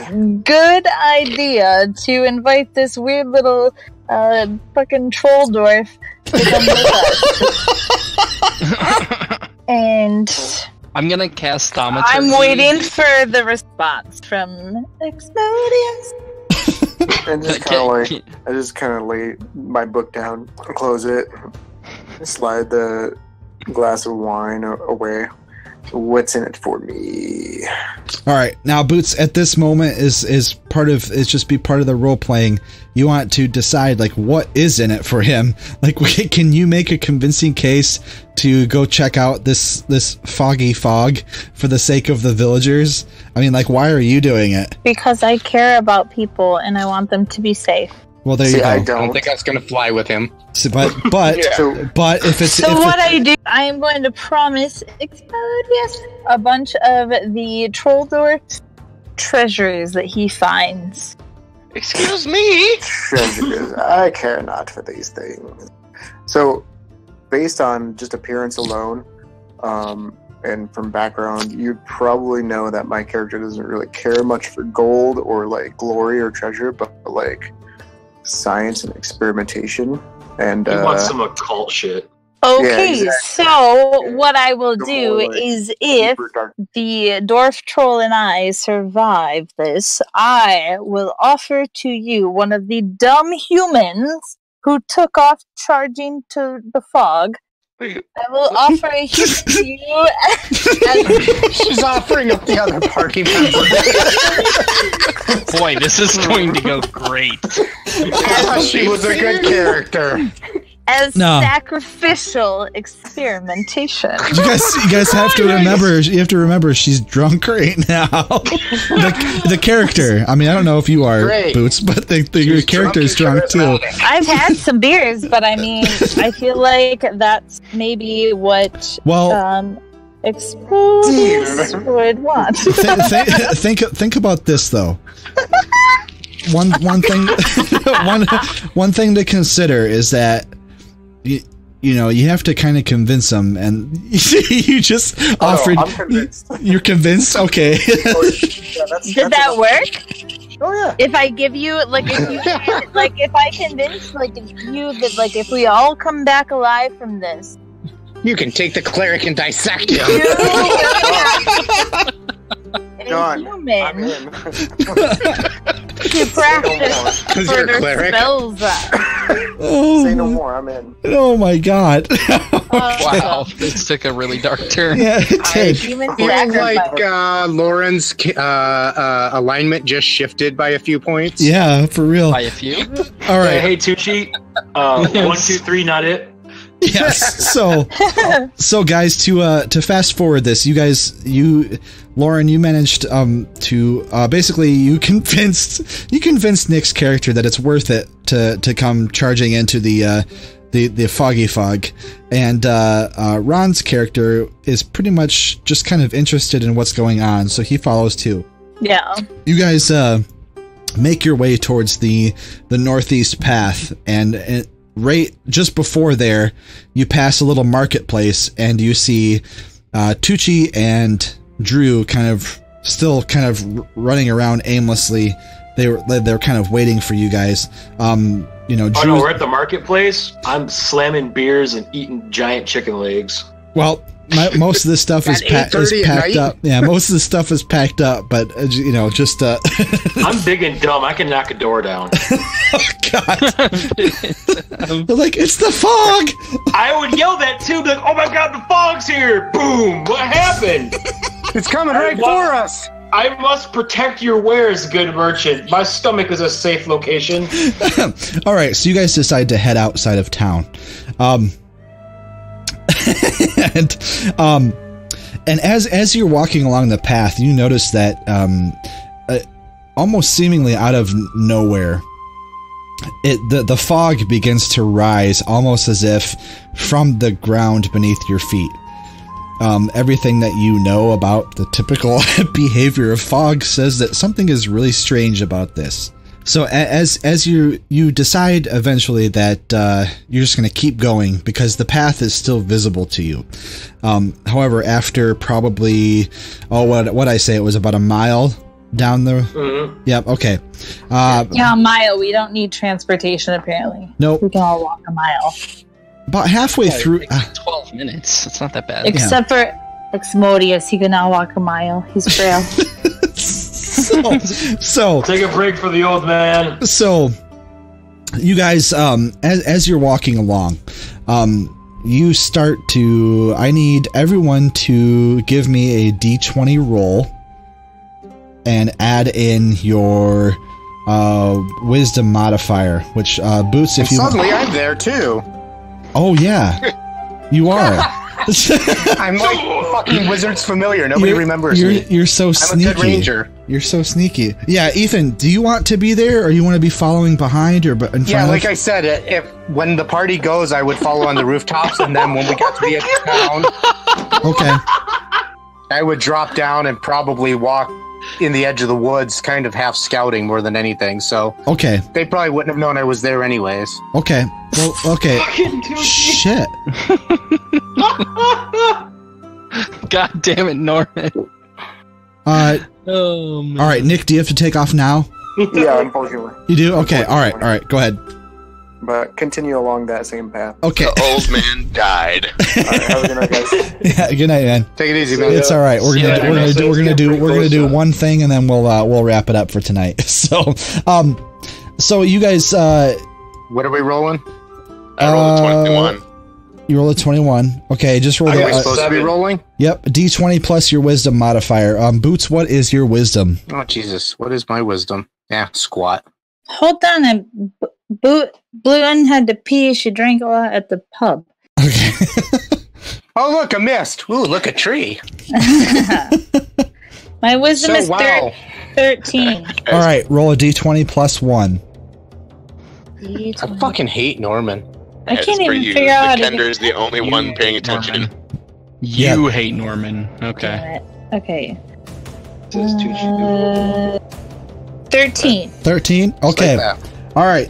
Boots and Ron, you guys both begin to notice strange shapes appear in the fog. Well, that makes sense. I'm in the woods. I can't see that shit. Even with elf eyes. Well, that looks funny right there, doesn't it? Don't you guys think that looks funny? When Ron points it out, everybody that's around you guys, besides Boots, you already know, but everyone that's around Ron right now begins to notice these shapes appear in the fog around you and then disappear and then appear in different places. Oh, fuck me. It's not normal, right, guys? Guys? What's Don't worry, little one. We can kill him. Oh, I wasn't worried. I was just noticing how silly it was. What are you guys going to do? I'm going to go talk to him. All right, Ron goes trudging off the path into the fog, and I draw my battle axe. I think I'm gonna shoot a lit fire flamey arrow into the fog where it's deep, and see what it lights up. All right, which direction? Like as far as the group is on the path. The fog is all around you right now, so I guess just right. I'm gonna shoot where the shapes are, like in the pathway ahead of everybody. Okay. You go ahead and since you're not really aiming, you're just kind of shooting ahead of everybody, right? Just kind of to see where it sticks. It's kind of almost like you do when you're looking for land. Yep. Okay. All right. Just see what happens. All right, Ron, can you give me a D20 roll, please? Definitely. Hold on.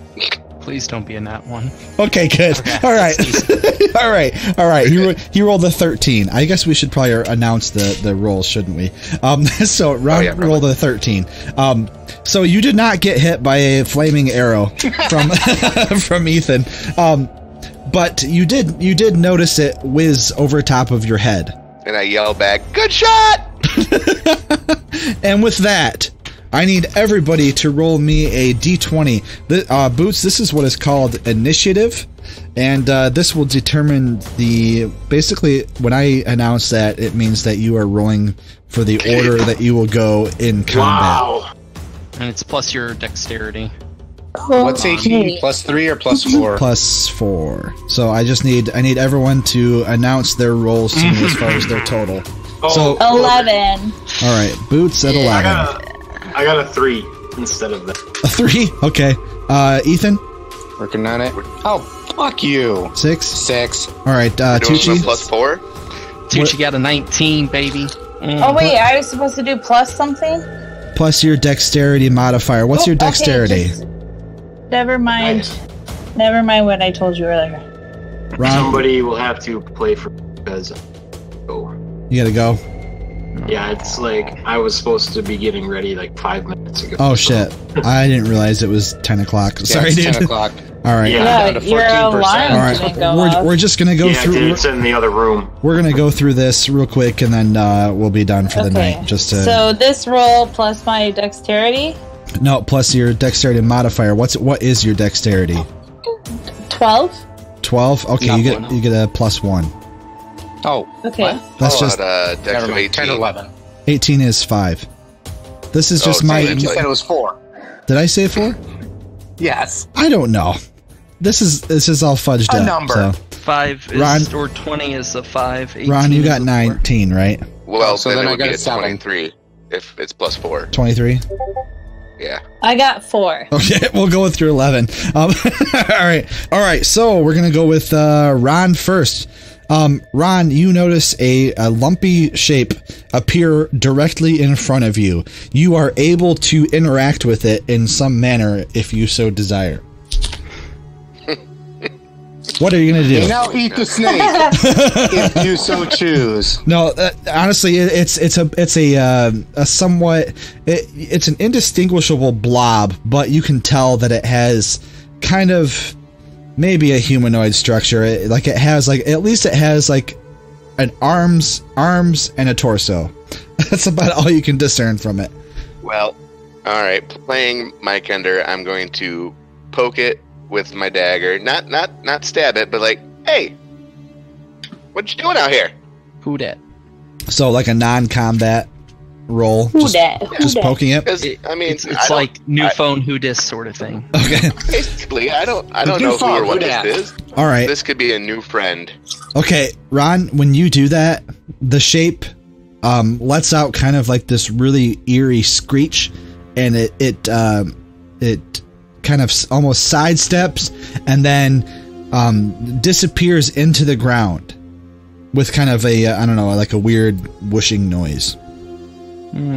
Guys, I have a weird feeling about this. Tucci, your turn. A weird feeling about what? Saren Ray is here.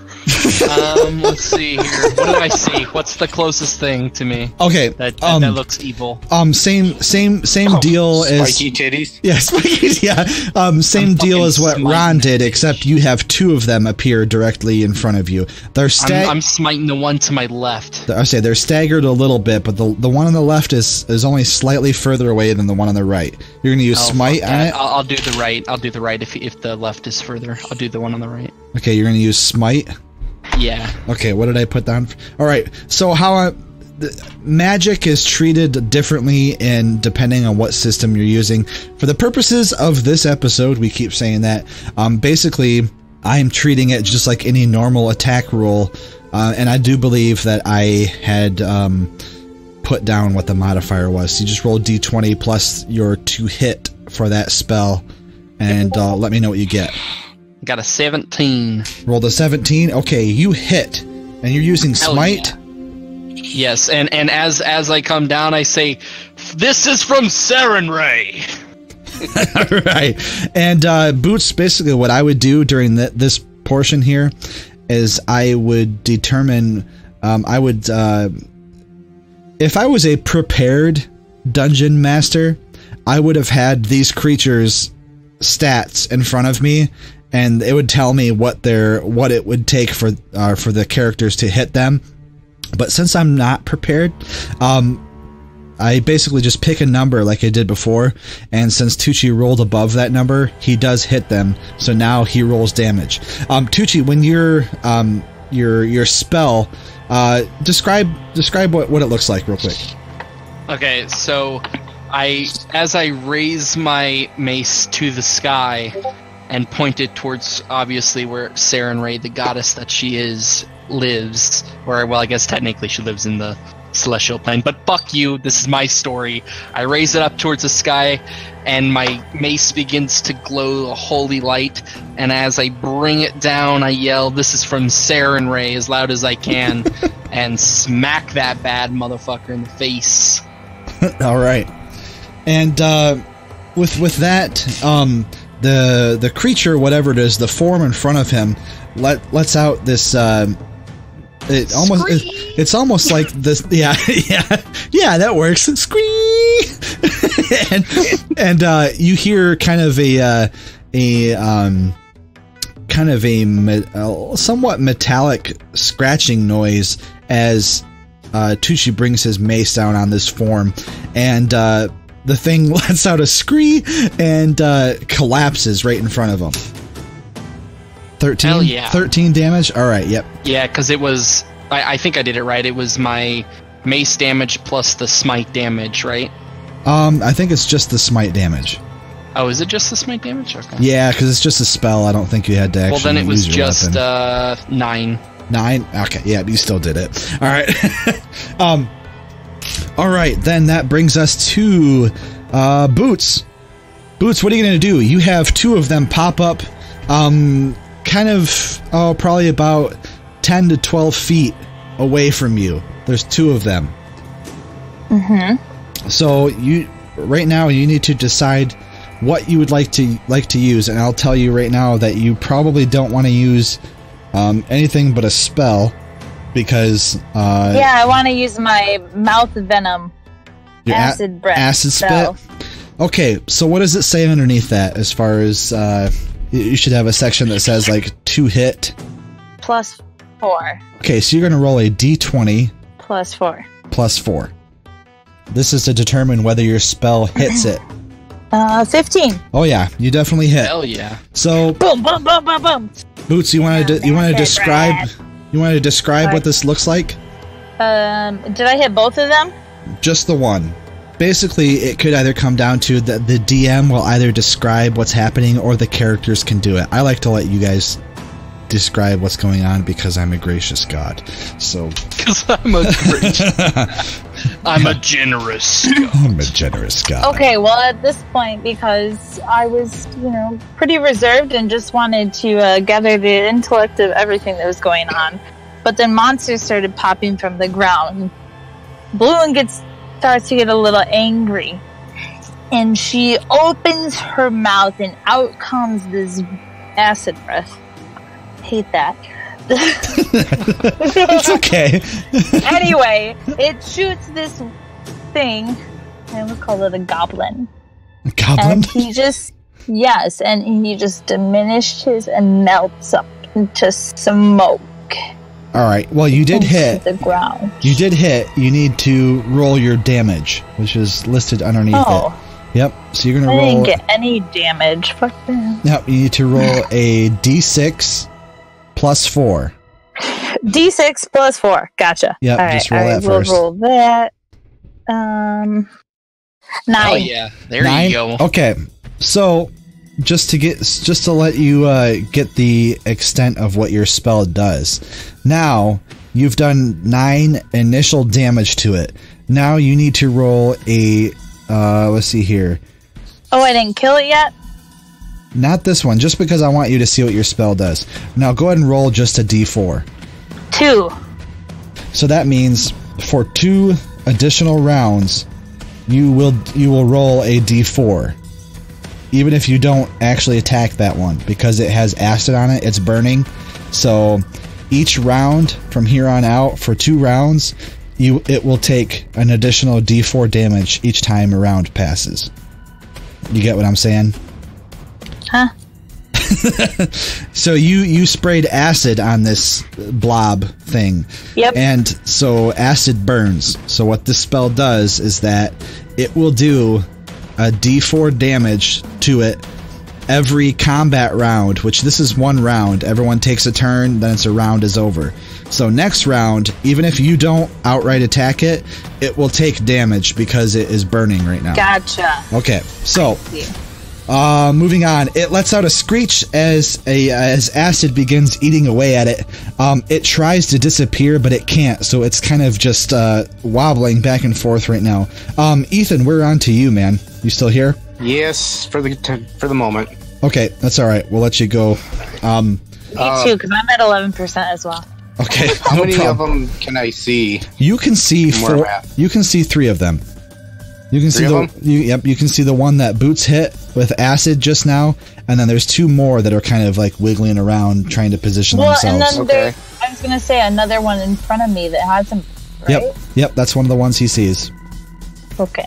Yep. Okay. Well, from where I'm perched, I am going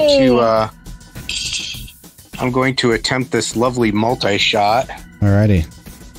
And I'm going to fire at all 3 of them. Okay. So... let me pull up your character here. Yeah, pull up my character. You better be good. You did it. Yep, I did it. Okay. Alright, so multi-shot, you're going to roll to hit, and you're going to roll for each target that you choose. And each one after your initial target, you will reduce your chance to hit by 1. Okay. So, yeah. First roll is a 14. You hit with that one. Do your second shot. Well, I guess it's all technically at the same time, but...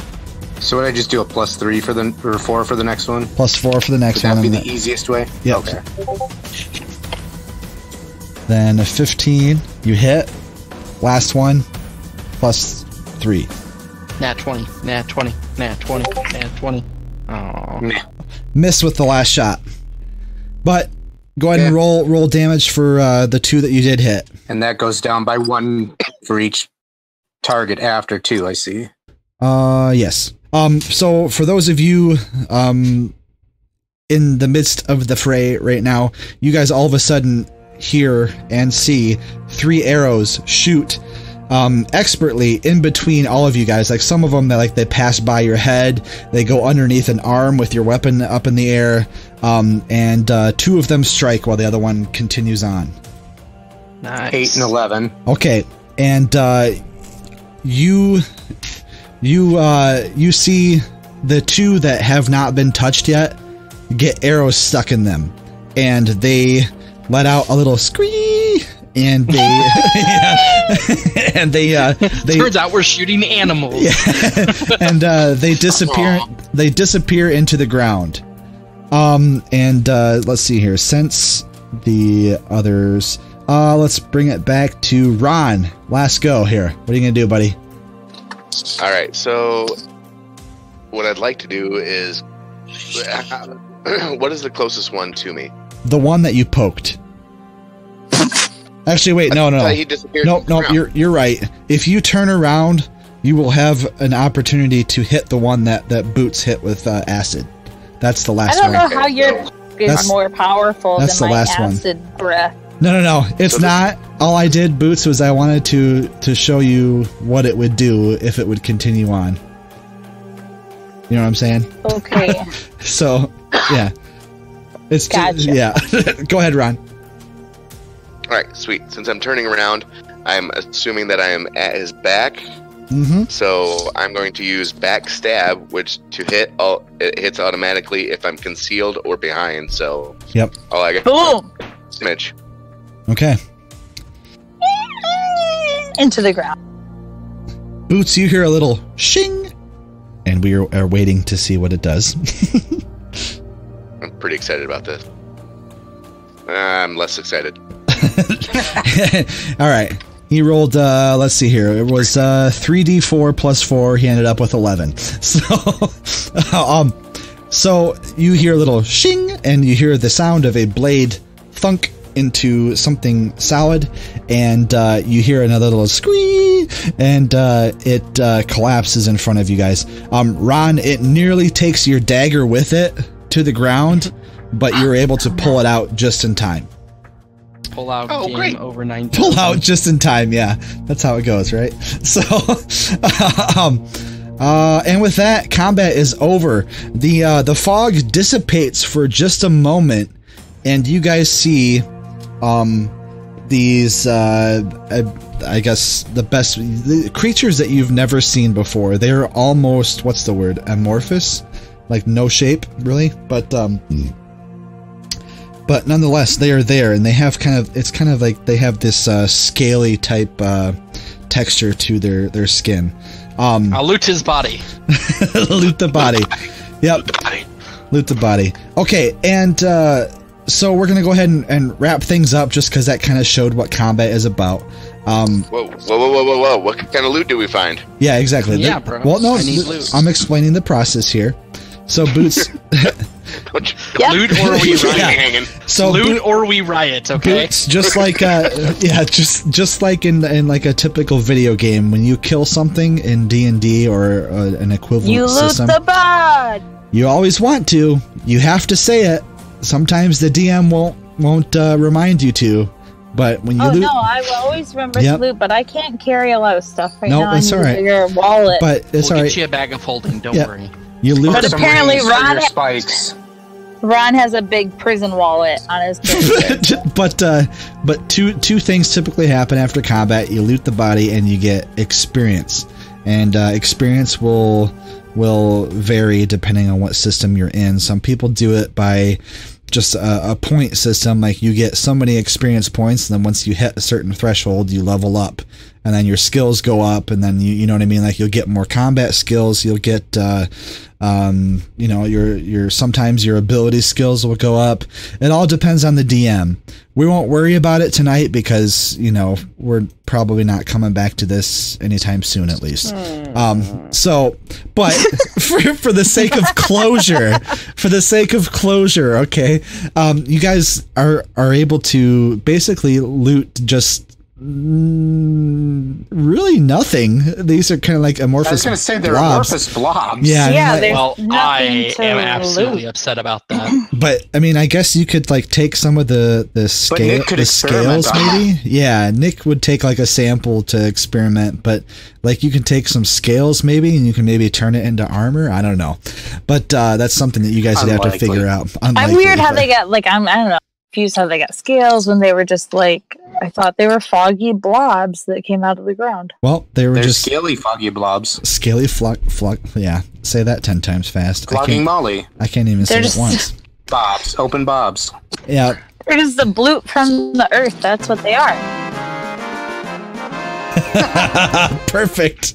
Oh, yeah. Christ. Okay, so with that, I hope we were able to give a somewhat coherent rundown. I don't know. I'll find out when I listen to it later. But I hope we were able to give a somewhat coherent rundown or overview of how role-playing works. If not, it was fun. If not, we had fun. We hope you had fun too. And fun. As always, check out our Facebook page, check out our website, www.tbdpod.com. And we will see you guys again in 2 weeks. So thanks for joining us. Shout-outs? Oh, please do. Yeah, okay, so 3 quick shout-outs. One shout-out is to the D&D group that I actually play with on Twitch. You can find us at twitch.tv/War for the Sunrise, which is actually an acronym. It's WFTS and then _GM is where you can find us. The second is another group actually on Twitch as well. They stream pretty consistently called Damaged Dice. And they do a whole bunch of different stuff that people can jump in and play one-offs and stuff like that. And if you really want to start to learn how I guess D&D is played, especially with like really experienced players and like all the craziness that can happen. A really good group to check out is Critical Role. And Role is spelled ROLE. And they're under the Geek and Sundry flag on Twitch, and you can check them out on Thursday nights. And but seriously, like, D&D is great, so I just wanted to share all that with you guys. But it's yeah. And he didn't even get paid to say that. I did not even get paid to say that. And I would like to get paid, but. And I have 2 shout outs. One is to Tucci for, like, you know, not understanding that I want to role play in his room, but not this way. And then the second one is to, like, all the dudes on Tinder I swipe left. Sorry. All right. Yeah. So, Boots, what'd you think before we sign off? It was fun. Yeah. I mean, we were. This. I would say this is. Ron, are you still here? I'm here. Yeah. What do you think? What do you think, man? Was this kind of typical of what we go through in a night? Maybe we got maybe pretty typical. Maybe we even got a little more done than we usually do. I don't know. Yeah. No, I'd say it was pretty good for a tutorial. Ah! Yeah. So yeah. Thanks again, everybody. We will see you again in 2 weeks. Good night. Bye-bye. Bye-bye.